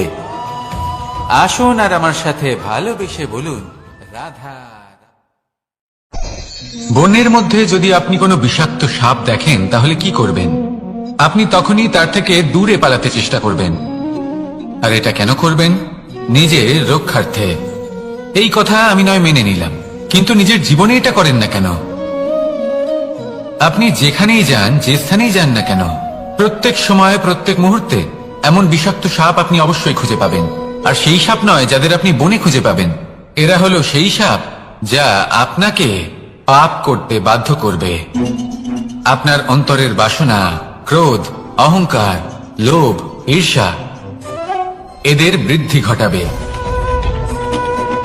দেখুন, বনের এই সাপ আপনাকে একবার ছেড়ে দিতেও পারে, ছোবল নাও মারতে পারে, কিন্তু এই যে পাপরূপী সাপ আছে তা অবশ্যই ছোবল মারবে। কর্ম যদি করেন তাহলে অবশ্যই ফল পাবেন। সেই জন্য যখনই কোথাও যাবেন, যদি এমন কাউকে দেখেন, যদি এমন কিছু দেখেন যে আপনাকে পাপ করতে বাধ্য করছে, তাহলে সেই মুহূর্তে সেখান থেকে পালিয়ে যান। যেমন বনের সাপ দেখে আপনি পালাতে থাকেন। সৎকর্মের রক্ষা অত্যন্ত আবশ্যক। আসুন আর আমার সাথে ভালোবেসে বলুন, রাধা রাধা। যদি কোনো সিংহ বানরের মতো গাছে চড়তে চেষ্টা করে তাহলে কি হবে? একটা মাছ যদি মাটিতে হাঁটতে চেষ্টা করে তাহলে কি হবে? তারা বিফলই হবে। কিন্তু এরকম কেন হয়? তার কারণ হলো প্রকৃতির রচনা কিছুটা এরকম। এখানে প্রত্যেকটি ব্যক্তিকে, প্রত্যেকটি প্রাণীকে আলাদা আলাদা গুণের অধিকারী করা হয়েছে এবং সকলকে একটা সীমাও প্রদান করা হয়েছে। এবার এই যে বৃক্ষ, পশু, পাখি, এদের মধ্যে সেই ক্ষমতাই নেই যে এরা নিজেদের যাচাই করতে পারবে, নিজেদের সীমাগুলো বুঝতে পারবে, নিজেদের সদ্গুণগুলো চিনতে পারবে। এরা সেটা করতে পারবে না। কিন্তু মানুষ তো আলাদা।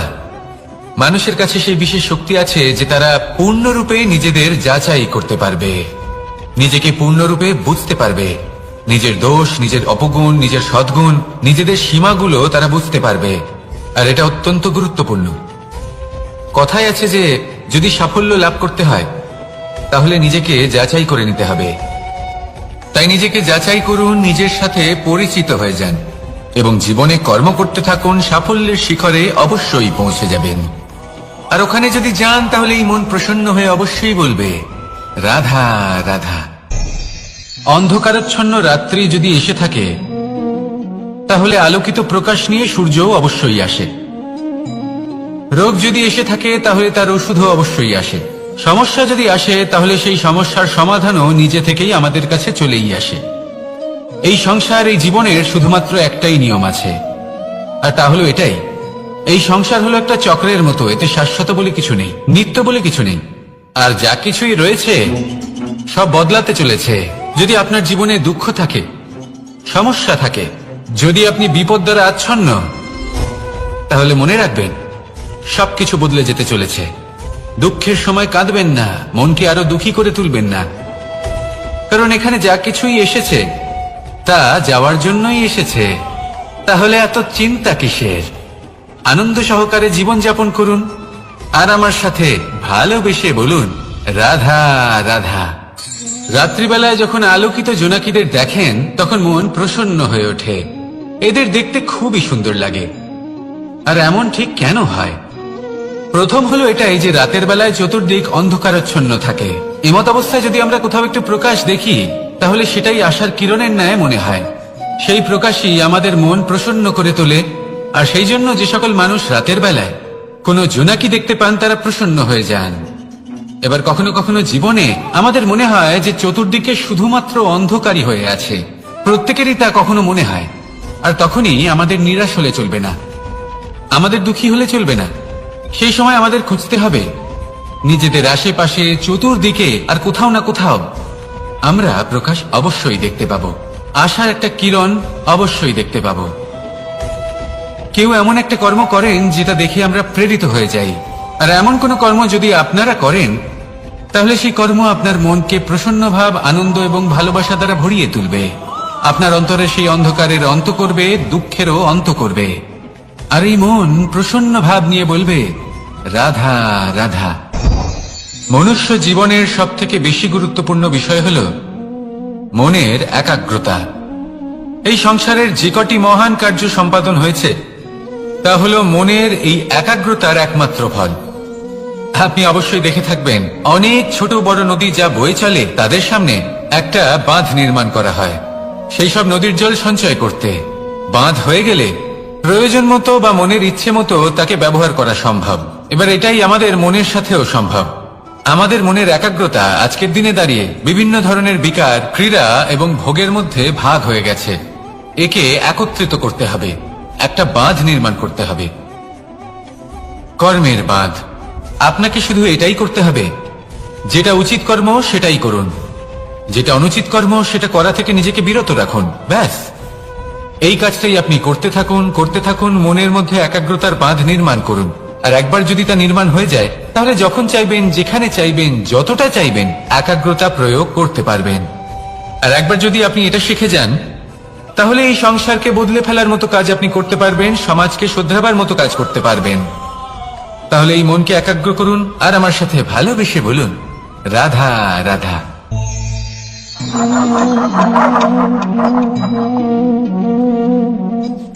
কোন ব্যক্তিকে নিশ্চয়ই দেখেছেন যিনি নিজে কাঠ কাটার এই কাজে নিপুণ এবং অভিজ্ঞ। এবার আপনারা দেখবেন যে তার মনোযোগ সমস্ত কাঠের ওপর থাকে না, তার মনোযোগ থাকে শুধুমাত্র একটা কাঠের ছোট্ট একটি অংশের ওপর, যেখান থেকে তার টুকরো করা হচ্ছে। কিন্তু সেটা উনি কেন করেন?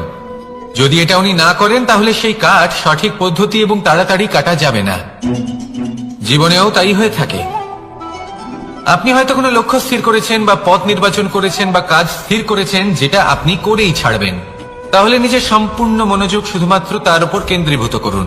যদি আপনার মন এদিক ওদিক তাকাতে থাকে, অস্থির হয়ে পড়ে, বিচলিত হয়ে পড়ে, যদি তা হয়ে থাকে তাহলে আপনি অবশ্যই অসফল হবেন। তাই কর্মঠ থাকুন, নিরন্তর কর্ম করতে থাকুন এবং পূর্ণ মনোযোগ দিয়ে নিজের কাজ করুন। নিজের পথে অগ্রসর হন বা নিজের লক্ষ্য প্রাপ্ত করতে চেষ্টা করুন। তারপর দেখুন কি হয়। কিভাবে উচিত পথে এবং তীব্র গতিতে আপনার লক্ষ্য আপনার কাছেই পৌঁছে যায়। আর আপনার এই মন প্রসন্ন হয়ে বলে, রাধা রাধা। কখনো কোনো নদীকে দেখেছেন? একই আকার, একই স্থান, শুধু প্রবাহিত হতে থাকে। এর মধ্যে কখনো কোনো অপদ্রব্য ফেলে দেখুন, দেখবেন সেটা বেশিক্ষণ সেখানে থাকে না। সেটা নদীর সাথে বইতে থাকে আর বয়ে যেতে যেতে সাগরে সমাহিত হয়ে যায়, আর শেষ পর্যন্ত সাগর সেটাকে তটে ফেলে দেয়। কিছুটা এমন হওয়া উচিত আমাদের বিচারধারাও। এক স্থানে তা স্থগিত হওয়া উচিত নয়, এটা সবসময় প্রবাহমান হওয়া উচিত। তবেই আমাদের চেতনা, আমাদের মূল্যবোধ এবং আমাদের স্মৃতি, এই তিনটি শ্রেষ্ঠ থাকবে। আর এটাই হলো পুকুর এবং নদীর মধ্যে পার্থক্য। নদীতে জল সবসময় বয়ে চলে, সেই জন্য পবিত্র থাকে, শুদ্ধ থাকে এবং পরিষ্কার থাকে। আর সেখানে এই পুকুরের তলদেশে সব জমা হতে থাকে, আর সেই জন্য তা অপবিত্র হয়ে যায়। তাই সবসময় এই বিচারধারা প্রবাহমান রাখুন। যদি মনে কোনো ভাবনা চলে আসে, সেখানেই থেকে যায় এবং বিদ্যে থাকে, তাহলে তা বের করে দিন, তাকেও বয়ে যেতে দিন, এবং তার যা উত্তর হবে তা সময়ের সাথে আপনার সামনেই চলে আসবে। শুধুই নদীর মতো প্রবাহমান হন আর আমার সাথে ভালোবেসে বলুন, রাধা রাধা। এই সংসারে সাফল্য লাভ করার জন্য জ্ঞানের প্রয়োজন হয়, পরিশ্রমের প্রয়োজন হয়, দৃঢ় নিষ্ঠার প্রয়োজন হয়, নিরন্তর চেষ্টা করা প্রয়োজনীয়। কিন্তু আরো কিছু আছে যা অত্যন্ত প্রয়োজনীয় এবং গুরুত্বপূর্ণ। তা হলো ভালো বন্ধু। তাদের থাকা অত্যন্ত প্রয়োজনীয়। যদি ভালো বন্ধু থাকে, তাহলে সময় এলে তারা ঢাল হয়ে আপনাকে সুরক্ষা করবেন। সময় এলে অস্ত্রের মতো শত্রুকে সংহারও করবেন। যদি তিনি জ্ঞানী হন, তাদের মধ্যে সদ্গুণ থাকে, তাহলে এই সব গুণ আপনার মধ্যেও প্রবেশ করবে। তাহলে সাফল্যের জন্য ভালো বন্ধু পাওয়া অত্যন্ত প্রয়োজনীয়। কিন্তু শুধু বন্ধু কেন, ভালো শত্রুও থাকা প্রয়োজনীয়। এবার আপনি ভাববেন, আমি কি বললাম? যদি আপনার জীবনেও ভালো অর্থাৎ শক্তিশালী শত্রু থাকে, তাহলে আপনিও শক্তিশালী হতে থাকবেন। এই শত্রু আপনাকে প্রেরিত করবে আরো বেশি শক্তিশালী হয়ে ওঠার। কখনো কোনো হরিণকে দেখুন, তীব্র গতিতে দৌড়তে থাকে। কেন তীব্র গতিতে দৌড়য়? এই কারণে নয় যে কোথাও তার জন্য মধুর ঘাস অপেক্ষা করে রয়েছে, না। সে এই কারণে তীব্র গতিতে দৌড়য় কারণ সেটা না করলে তার পেছনে একটি সিংহ আছে যে ওকে নিজের ভোজন করে ফেলবে। তাই জীবনে বিপদ, সংকট, এই সবকিছুও হলো অত্যন্ত গুরুত্বপূর্ণ। তার সম্মুখীন হতে শিখুন আর আমার সাথে ভালোবেসে বলুন, রাধা রাধা। আমরা সবাই ফল খাই, কিন্তু আমাদের সেই ফলই প্রিয় হয় যে পরিপক্ক হয়ে ওঠে, যেটা নম্র হয়, আর যে ফল অনেক বেশি মিষ্টি আর সুস্বাদু হয়ে থাকে, যাদের রঙে বাহার দেখা যায়।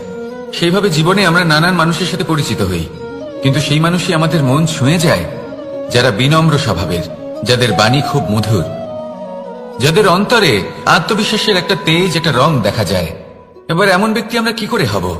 ঠিক সেইভাবেই যেমন একটা ফল রোদ, বর্ষা, শীত, বায়ু, এই সকল সংকটময় পরিস্থিতির সম্মুখীন হয়ে পরিপক্ক হয়ে ওঠে, সেইভাবেই মানুষ সংকটময় পরিস্থিতির সম্মুখীন হয়ে পরিপক্ক হয়ে ওঠেন। যদি এই সংকটের সম্মুখীন হন, তাহলে অভিজ্ঞ হবেন, আর এই অভিজ্ঞতাই শিক্ষা দিয়ে যাবে। এই অভিজ্ঞতা আমাদের শিখিয়ে দেয় যে আমাদের বিনম্র থাকতে হবে। অহংকার করে কোনো লাভ নেই। মধুর বাণীর যে কি মূল্য তা আমরা শিখতে পারি। এই অভিজ্ঞতাই আমাদের বুঝিয়ে দেয় যে উচিত অনুচিত কোনটা, আমাদের দৃষ্টিভঙ্গি তৈরি করে, আর এই দৃষ্টিভঙ্গি দ্বারা আত্মবিশ্বাস জাগ্রত হয়। সেই জন্য জীবনে কখনো বিপদ থেকে দূরে পালাবেন না, সেগুলোর সম্মুখীন হন, অভিজ্ঞতা লাভ করুন, তার থেকে শিক্ষা লাভ করুন, এইভাবেই পরিপক্ক হবেন। আসুন আমার সাথে ভালোবেসে বলুন, রাধা রাধা। ধন সঞ্চয় করা সম্ভব, আর সেই জন্য ধন সব থেকে বেশি মূল্যবান সম্পত্তি নয়। এবার আপনি বলবেন, আমি কি বলছি? এই ধন খুব মূল্যবান, আমরা সকলে অর্জন করতে ব্যস্ত। সেটা এই কারণে, কারণ আপনারা জানেন না এই সংসারের সব থেকে বেশি মূল্যবান সম্পত্তি কি। এ হলো সেই সম্পত্তি যা কখনো সঞ্চয় করা সম্ভব নয়। আপনার কাছে যতই ধন থাকুক, তা দিয়ে আপনি স্বাস্থ্য লাভ করতে পারেন, বাড়ি কিনতে পারেন, আদি ইত্যাদি। কিন্তু আপনি যতই ধনী হন না কেন, ফেলে আসা দিনের একটা মুহূর্ত আপনি লাভ করতে পারবেন না। এই একটা মুহূর্ত, এই সময়, এটাই হলো সংসারের সব থেকে মূল্যবান সম্পত্তি। একবার চলে গেলে তা কখনোই ফিরে আসে না। আর এই মুহূর্ত যতই চলে যাক না কেন, আমরা স্মৃতির মাধ্যমে সেগুলি যাপন করতে পারি, তার আনন্দ উপভোগ করতে পারি। আর যার সাথে আমরা সময় অতিবাহিত করেছি, তার স্মৃতিতে আমরা চিরকাল জীবিত থাকতে পারি।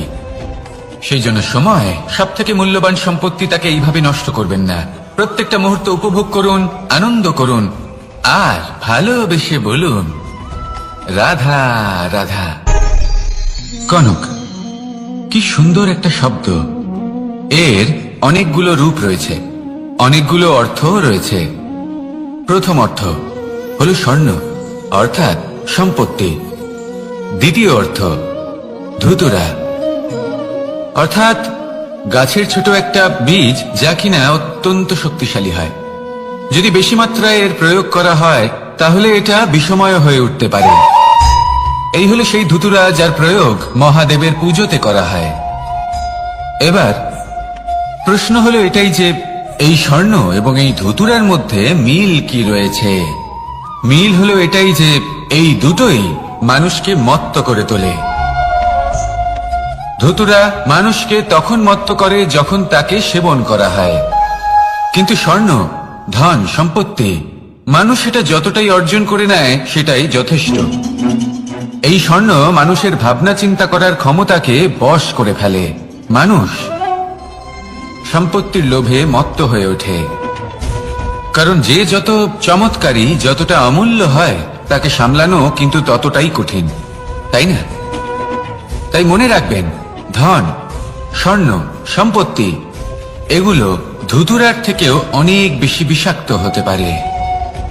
তাই এর উপর আত্মসংযমের একটা কবচ পরিয়ে রাখবেন এবং বিবেকের শক্তির সাথে এগুলো প্রয়োগ করুন, তবেই কল্যাণ হবে। আসুন আমার সাথে ভালোবেসে বলুন রাধা রাধা। আমার কাছে যশোদা মা যেমন, আমার কাছে দেবকী মা যেমন, আমার কাছে ঠিক তেমনই হলেন গোমাতা। এবার ভেবে দেখার বিষয় হলো এটা যে এই সংসারে অসংখ্য প্রাণী আছে, একজন গাইকে একজন মায়ের মর্যাদা কেন দেওয়া হয়? তাহলে এর অনেকগুলো কারণ আছে। এই গাই অর্থাৎ গোমাতা, এনারা হলেন অত্যন্ত শান্ত, শান্তি প্রিয়, কখনো কারোর কোনো ক্ষতি করতেই পারেন না। গোমাতা যে দুধ নিজের বাছুরকে পান করান, সেই দুধই আমাদেরও দেন। সেই দুধ পান করে আমরা শক্তি লাভ করি। এই দুধ থেকে আমরা মাখন, ঘি, পায়েস, এইসব সুস্বাদু খাবার লাভ করি। গোমাতার গোবর আমাদের জ্বালানি হিসেবে সাহায্য করে, যার ফলে খুব কম সংখ্যক কাঠ ব্যবহার করা যায় এবং বেশিরভাগ জঙ্গল সুরক্ষিত থাকে। গোমাতার গোমূত্র, সেটাও আমাদের কাছে লাভজনক। এর দ্বারা আমরা অনেক রোগ থেকে মুক্তি লাভ করতে পারি। গোমাতা যখন একটি বাছুরকে জন্ম দেন, তখন সেই বড় হয়ে আমাদের ক্ষেত কর্ষণ করে। সেই জন্য গাইকেও জীবনে মায়ের মর্যাদা দেবেন। যতটা সম্ভব তাকে সেবা করুন এবং ভালোবেসে তাকে পালন করুন। এই মন নিজে থেকেই প্রসন্ন হয়ে বলবে রাধা রাধা। মধু কারই না পছন্দ বলুন তো? অত্যন্ত সুস্বাদু হয় এই মধু, মিষ্টি খেতে হয় এবং তার শক্তিও প্রদান করে। এবং প্রত্যেকটি মিষ্টি পদার্থের মতোই এতেও খুব তাড়াতাড়ি পিঁপড়ে ধরে যায়। অন্যদিকে যদি নুনকে দেখি, তাহলে বছরের পর বছর রাখলেও এতে পিঁপড়ে ধরে না। এবার যদি কথা বলি বন্ধুত্বের, তাহলে বন্ধুত্ব নুনের মতো হওয়া উচিত, মধুর মতো নয়। যারা সামনে এলে শুধুমাত্র মধুর মধুর কথা বলবে, পরে এতে পিঁপড়ে ধরে যাবে, এটা নুনের মতো হওয়া উচিত। প্রকৃত বন্ধু হলো সে যে সময় এলে পরে আপনার সামনে আপনার প্রকৃত সত্য তুলে ধরবে, তা সে যতই কঠিন হোক না কেন। আপনার দোষ, আপনার অপগুণ, আপনার খামতি আপনাকে বলতে পারবে, যাতে আপনি সেগুলো শুনে মেনে নিয়ে তারপর নিজেকে শুধরোতে পারেন। এটাই হলো প্রকৃত বন্ধুত্ব। কখনো নিজের জীবনের আশেপাশে মন দিয়ে দেখবেন, অনেক সময় এমন মানুষ থাকেন, অনেক বন্ধু থাকেন, যাদের দেখে আমাদের মনে হয় যে এনারা খুব কঠোর, এনাদের কথা খুব কটু। কিন্তু বেশিরভাগ এমন মানুষের মনটা যদি বুঝতে পারেন, তাহলে দেখবেন তাতে কোনো মালিন্য নেই। এনাদের মন অত্যন্ত পবিত্র হয়। যদি আপনার জীবনেও এমন কোনো ব্যক্তি থেকে থাকে, এমন বন্ধু থাকে, তাহলে তাদের আগলে রাখুন আর আমার সাথে ভালোবেসে বলুন রাধা রাধা। যতক্ষণ আমরা এই সংসারে জীবিত, ততক্ষণ আমাদের সাথে সবকিছু থাকে। আমাদের ধন, সুখ স্বাচ্ছন্দ্য, আমাদের মিত্রগণ, আমাদের পরিবার, এই সমাজ, এই সবকিছু আমাদের সাথে থাকে। যেদিন আমরা এই সংসারকে ত্যাগ করব, এদের মধ্যে কেউ আমাদের সাথে যাবে না। না ধন, না স্বাচ্ছন্দ্য, না সম্পত্তি, এই সকল মানুষ, এই সমাজ, এরা শুধুমাত্রই শ্মশান পর্যন্ত আমাদের সাথে থাকতে পারবেন। তারপরে যদি আমাদের সাথে কিছু যেতে পারে তাহলে তা শুধুই আমাদের ধর্ম। আর এই সংসারে আমরা নিজেদের যে সুনাম রেখে যাই সেটা সম্ভব শুধুমাত্র কর্মের দ্বারা। সেই জন্য সংসারে যতদিন পর্যন্ত জীবিত আছেন, যদি কিছু অর্জন করতে চান তাহলে ধর্ম অর্জন করুন, ধর্মের বিষয়ে স্পষ্টতা অর্জন করুন এবং কর্ম অর্জন করুন। এটাই হবে আপনার অতীত এবং এটাই হবে আপনার ভবিষ্যৎ, এবং এটাই সকলকে প্রেরণা প্রদান করবে। আসুন আমার সাথে ভালোবেসে বলুন, রাধা রাধা। এই পরিবার হলো আমাদের জীবনের একটা অমূল্য সম্পদ, অমূল্য এক আশ্রয়, যা এই সংসারে হয়তো কোথাও আপনি পাবেন না। তাই একে আগলে রাখুন। পরিবার সেই গাছ। আসুন আমার সাথে ভালোবেসে বলুন, তার সেই গাছ। আসুন আমার সাথে ভালোবেসে বলুন, রাধা রাধা। অনেক সময় আমরা জীবনে অনেক মানুষকে এমন বলতে শুনে থাকি যে আমি অসফল হয়েছি কারণ আমার সময় ভালো যাচ্ছিল না। আমি এই জিনিসটা লাভ করতে চাইছিলাম কিন্তু করতে পারলাম না কারণ আমার সময়টা ভালো যাচ্ছিল না। আমি আমার জীবনে ওই মহান কাজটা করতে চাইছিলাম কিন্তু করতে পারলাম না। কেন? কারণ আমার সময়টা ভালো যাচ্ছিল না। কিন্তু যে মুহূর্তে ভালো সময় আমার জীবনে আসবে, আমি সব কিছু প্রাপ্ত করব। এমন প্রায় প্রত্যেকেই বলেন। আসুন একটা কথা বোঝা যাক। একজন মালিকে দেখুন, সে প্রত্যেক দিন গাছের সেবা করে, তাকে জল দেয়, তার যত্ন আত্তি করে। কেন? প্রত্যেক দিন সেই গাছ ফল দেয় না। সঠিক সময় এলে তবেই সেই গাছ ফল দেয়, কিন্তু প্রত্যেক দিন মালি তার সেবা করে, তাকে যত্ন করে। শুধুমাত্র তখন করে না যখন সেই গাছ ফল দিতে সক্ষম। আর যদি মালি গাছের যত্ন প্রতিদিন না করে তাহলে হয়তো সেই গাছ ফল দিতেই পারবে না। এটাই হলো আমাদের জন্য একটা শিক্ষা।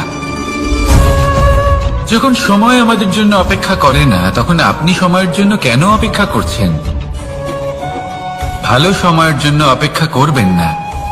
ভালো এবং শুভ কর্ম দ্বারা ভালো সময়কে নিজের কাছে টেনে আনুন। নিরন্তর কর্ম করুন, পরিশ্রম করতে থাকুন। শুভ সময় আপনা থেকেই আপনার কাছে আসবে। আসুন আমার সাথে ভালোবেসে বলুন, রাধা রাধা। একে বালি বলুন, মাটি বলুন বা ধুলো বলুন, এ দিয়ে কত কিছু করা সম্ভব। এ দিয়ে আপনি নিজের বাসস্থান নির্মাণ করতে পারেন, প্রাচীর গড়ে তুলতে পারেন, অট্টালিকা নির্মাণ করতে পারেন। কিন্তু যদি এই বালিকে আপনি মুষ্টিবদ্ধ করে রাখতে চান, তাহলে তা হাত থেকে ফসকে যাবে। আপনি কখনোই একে মুষ্টিবদ্ধ করতে পারবেন না। এরকমই হয় আমাদের জীবন, আর এরকমই হয় সময়। এই মুষ্টিবদ্ধ করা বালির মতো। সময়কে আমরা বাধা দিতে পারবো না, আটকেও রাখতে পারবো না। এ হলো প্রবাহমান। জন্ম থেকে মৃত্যু পর্যন্ত এই যে সময়, তা খুবই সীমিত। আর এই সময় আমরা যেটাই করি তার দ্বারাই আমাদের মূল্য নির্ধারিত হয়। আর এই সংসার থেকে চলে যাওয়ার পরেও এই সংসার এই সব কর্মের জন্যই আমাদের মনে রাখে। তাই যদি আপনি এটা ভাবেন যে আজ যে কর্ম করার ছিল আমি না হয় কাল করে নেব, কাল আমার লক্ষ্যে পৌঁছানোর কথা ছিল আমি পরশু পৌঁছবো, না, এই সময় খুব মূল্যবান, একে নষ্ট করবেন না। এই সময়কে সদ্ব্যবহার করুন, মহান হবার পথে অগ্রসর হন। একে যদি মুষ্টিবদ্ধ করে রাখার চেষ্টা করেন, এই সময় থেমে থাকবে না। আসুন আমার সাথে ভালোবেসে বলুন, রাধা রাধা। আমাদের মনে যখন কোনো প্রশ্ন ওঠে, কোনো দ্বন্দ্ব জাগে, তখন আমরা যাই আমাদের গুরুর কাছে। আমাদের আরাধ্যের কাছে গিয়ে জিজ্ঞেস করি। এইভাবেই একদিন আমি পৌঁছলাম আমার আরাধ্যের কাছে, আমার মহাদেবের কাছে, আর ওনাকে প্রশ্ন করলাম যে মহাদেব, জীবনে আনন্দ পাওয়ার, উৎসব পালনের, প্রেম ভাগ করে নেবার, জীবনকে উপভোগ করে নেওয়ার সর্বশ্রেষ্ঠ সময় কোনটা? মহাদেব হাসলেন আর উনি বললেন, জীবনে উৎসব পালনের সব থেকে শ্রেষ্ঠ দিন হল মৃত্যুর ঠিক আগের দিনটা। প্রেম ভাগ করে নেওয়ার সব থেকে শ্রেষ্ঠ মুহূর্ত হল মৃত্যুর ঠিক আগের মুহূর্ত। জীবনকে উপভোগ করে নেওয়ার সর্বশ্রেষ্ঠ প্রহর হল মৃত্যুর এক প্রহর পূর্বে। তখন আমি চমকে গেলাম। আমি বললাম, কিন্তু মহাদেব, মৃত্যু তো অনিশ্চিত, আমরা জানিও না কবে আমাদের মৃত্যু হবে। মহাদেব আবার হাসলেন। উনি বললেন যে যদি আমরা এভাবে জীবন কাটাই যে আমরা জীবনের প্রত্যেক দিন, প্রত্যেক মুহূর্ত, প্রত্যেক প্রহর শেষ বলে মনে করি, তাহলে আমাদের সমস্ত জীবন আনন্দের সাথেই অতিবাহিত হবে। কি বলেন?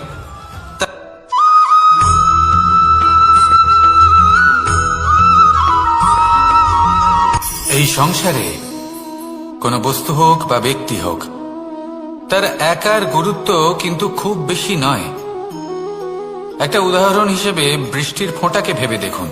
যদি একটি বৃষ্টির ফোঁটা হয় তাহলে তার খুব বেশি গুরুত্ব থাকে না, কিন্তু যখন সহস্র বৃষ্টির ফোঁটা মেঘের মধ্যে দিয়ে ঝরে পড়ে, তখন সেটা বর্ষার রূপ ধারণ করে। সেই বর্ষা যা এই প্রকৃতিকে শান্ত করে। সেইভাবেই পাথরের ছোট টুকরো, তার খুব বেশি গুরুত্ব থাকে না, কিন্তু যখন অসংখ্য পাথরের টুকরো একত্রিত হয় তখন তা পর্বতের আকার ধারণ করে। সেইভাবেই কিছু মানুষ যখন একত্রিত হন তখন তৈরি হয় পরিবার, কিছু পরিবার যখন একত্রিত হয় তখন তৈরি হয় সমাজ, যখন অনেক সংখ্যক সমাজ একত্রিত হয় তখন তৈরি হয় রাজ্য। এবার এই রাজ্যের সব থেকে গুরুত্বপূর্ণ ব্যক্তি হতে পারেন রাজা, কিন্তু তাও সেই রাজা একা কিছু করতে পারেন না। যুদ্ধ লড়ার সময় তারও নিজের সৈন্যদলকে প্রয়োজন পড়ে।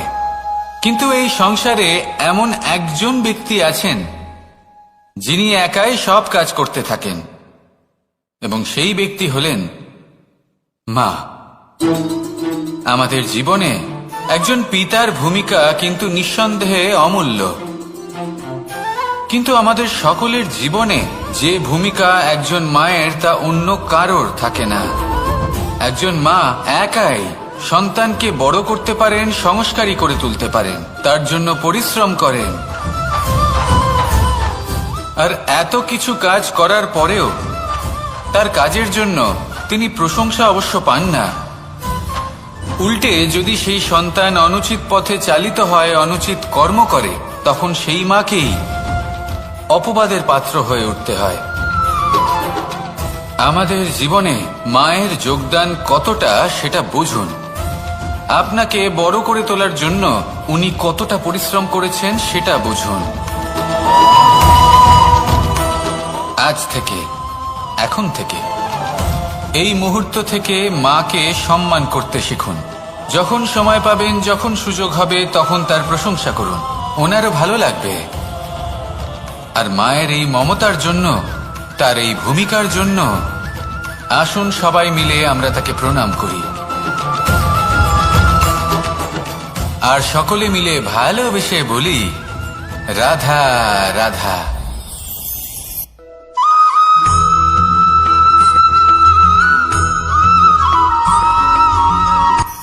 এই সংসারে সাফল্য লাভ করার জন্য জ্ঞানের প্রয়োজন হয়, পরিশ্রমের প্রয়োজন হয়, দৃঢ় নিষ্ঠার প্রয়োজন হয়, নিরন্তর চেষ্টা করা প্রয়োজনীয়।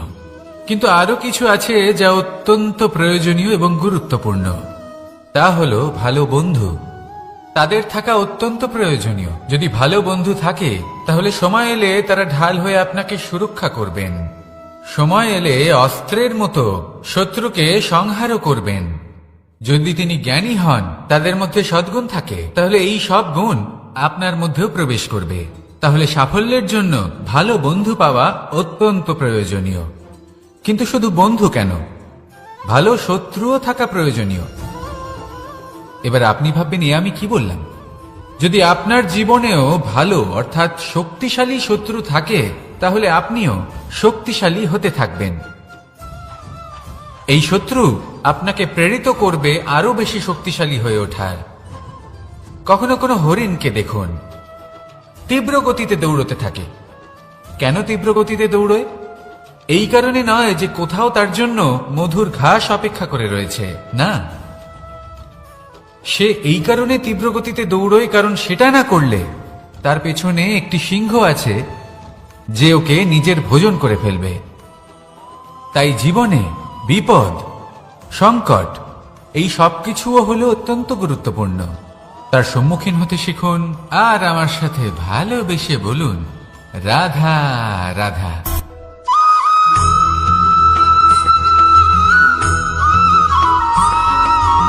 কথায় আছে, প্রত্যেক পুত্র তার পিতার প্রতিচ্ছবি হয়, আর সমস্ত প্রতিচ্ছবি চায় যেন সে তার অস্তিত্ব প্রাপ্ত করতে পারে। পুত্র চায় সে যেন তার পিতার মতো হয়, বা কখনো কখনো তার থেকেও শ্রেষ্ঠ হয়। সেটা কোনো অনুচিত ব্যাপার নয়।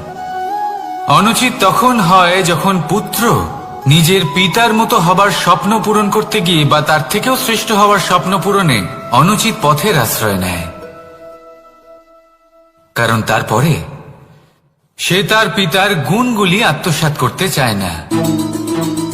সে শুধুই এটা চায় যে সংসারের চোখে যেন আমি শ্রেষ্ঠ প্রমাণিত হই।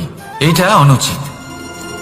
সংসারে এমন অনেক মানুষ আছেন যারা এই কারণে শ্রেষ্ঠ হবার চেষ্টা করেন যাতে তার পরিবারের তার পিতার সম্মান বৃদ্ধি পায়। এমনও মানুষ থাকেন, আর এটাই হলো পার্থক্য উদ্দেশ্যের। মনে রাখবেন, যদি আপনার উদ্দেশ্য শুভ হয় তাহলে পথও শুভ হবে, যদি আপনার উদ্দেশ্য অশুভ হয় তাহলে পথও অশুভ হবে। তাহলে নিজের পিতার মতো হবার চেষ্টা অবশ্যই করুন, তার থেকেও শ্রেষ্ঠ হওয়ার চেষ্টা অবশ্যই করুন, কিন্তু মনে রাখবেন আপনার সংকল্প আর আপনার উদ্দেশ্য এই দুই শুভ হওয়া উচিত। তাহলে আসুন আর আমার সাথে ভালোবেসে বলুন, রাধা রাধা।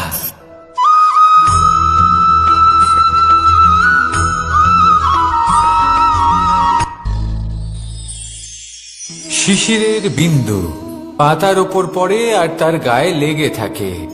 পাতা তাকে শুষে নিতে পারে না, আর শেষ পর্যন্ত সে ঝরে পড়ে যায়। অন্যদিকে রয়েছে মেঘ এবং চাতক। এদের মধ্যে অনেক দূরত্ব থাকে।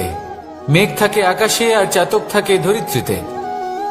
কিন্তু যখন এই মেঘ থেকে বৃষ্টি ঝরে পড়ে, এই চাতক কিন্তু সেই জলই পান করে, নয়তো সে তৃষ্ণার্ত থেকে যায়। এবার অন্যদিকে দেখলাম শিশির বিন্দু আর পাতার এই সম্পর্ক। এরা খুব কাছাকাছি থাকে, ঘনিষ্ঠও থাকে। অন্যদিকে রয়েছে মেঘ এবং চাতকের সম্পর্ক, যাদের মধ্যে অনেক দূরত্ব থাকা সত্ত্বেও তারা খুব ঘনিষ্ঠ, তাই না? এই সারমর্ম খুব সরল। এই নৈকট্য, এই দূরত্ব, তা আপনার সম্পর্কে প্রভাব কিছুতেই ফেলতে পারে না। এই নৈকট্য, এই দূরত্ব, এইসব হলো শুধুমাত্র মনের ব্যাপার।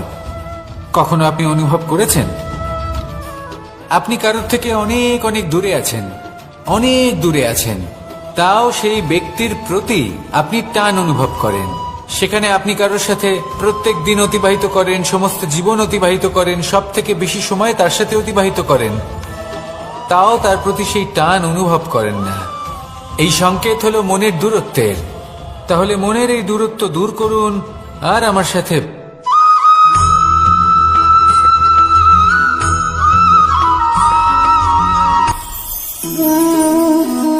শক্তি এক অত্যন্ত বিচিত্র বস্তু, বা বলতে পারেন অনুভূতি। পিতা সবসময় চান যেন তিনি তার শক্তি পুত্রকে। আসুন আপনাকে সহজে বোঝাই। যদি আপনি সুপাত্র হন আর আপনাকে শক্তি দেওয়া হয়, তাহলে আপনি সেই শক্তির গুরুত্ব বুঝবেন, কোথায় সেই শক্তি প্রয়োগ করা উচিত সেটা বুঝবেন। আর এটা যেহেতু অর্জন করা শক্তি হবে, সেই শক্তির অপব্যবহার হবে না। কিন্তু যদি এই আপনি কুপাত্র হন আর যদি আপনাকে এই শক্তি দেওয়া হয়, তাহলে কি হবে? দেখতে গেলে এই শক্তি আপনি দান হিসেবে পেয়েছেন, তাই না আপনি এই শক্তির গুরুত্ব বুঝবেন আর না এর প্রয়োগ আপনি জানবেন।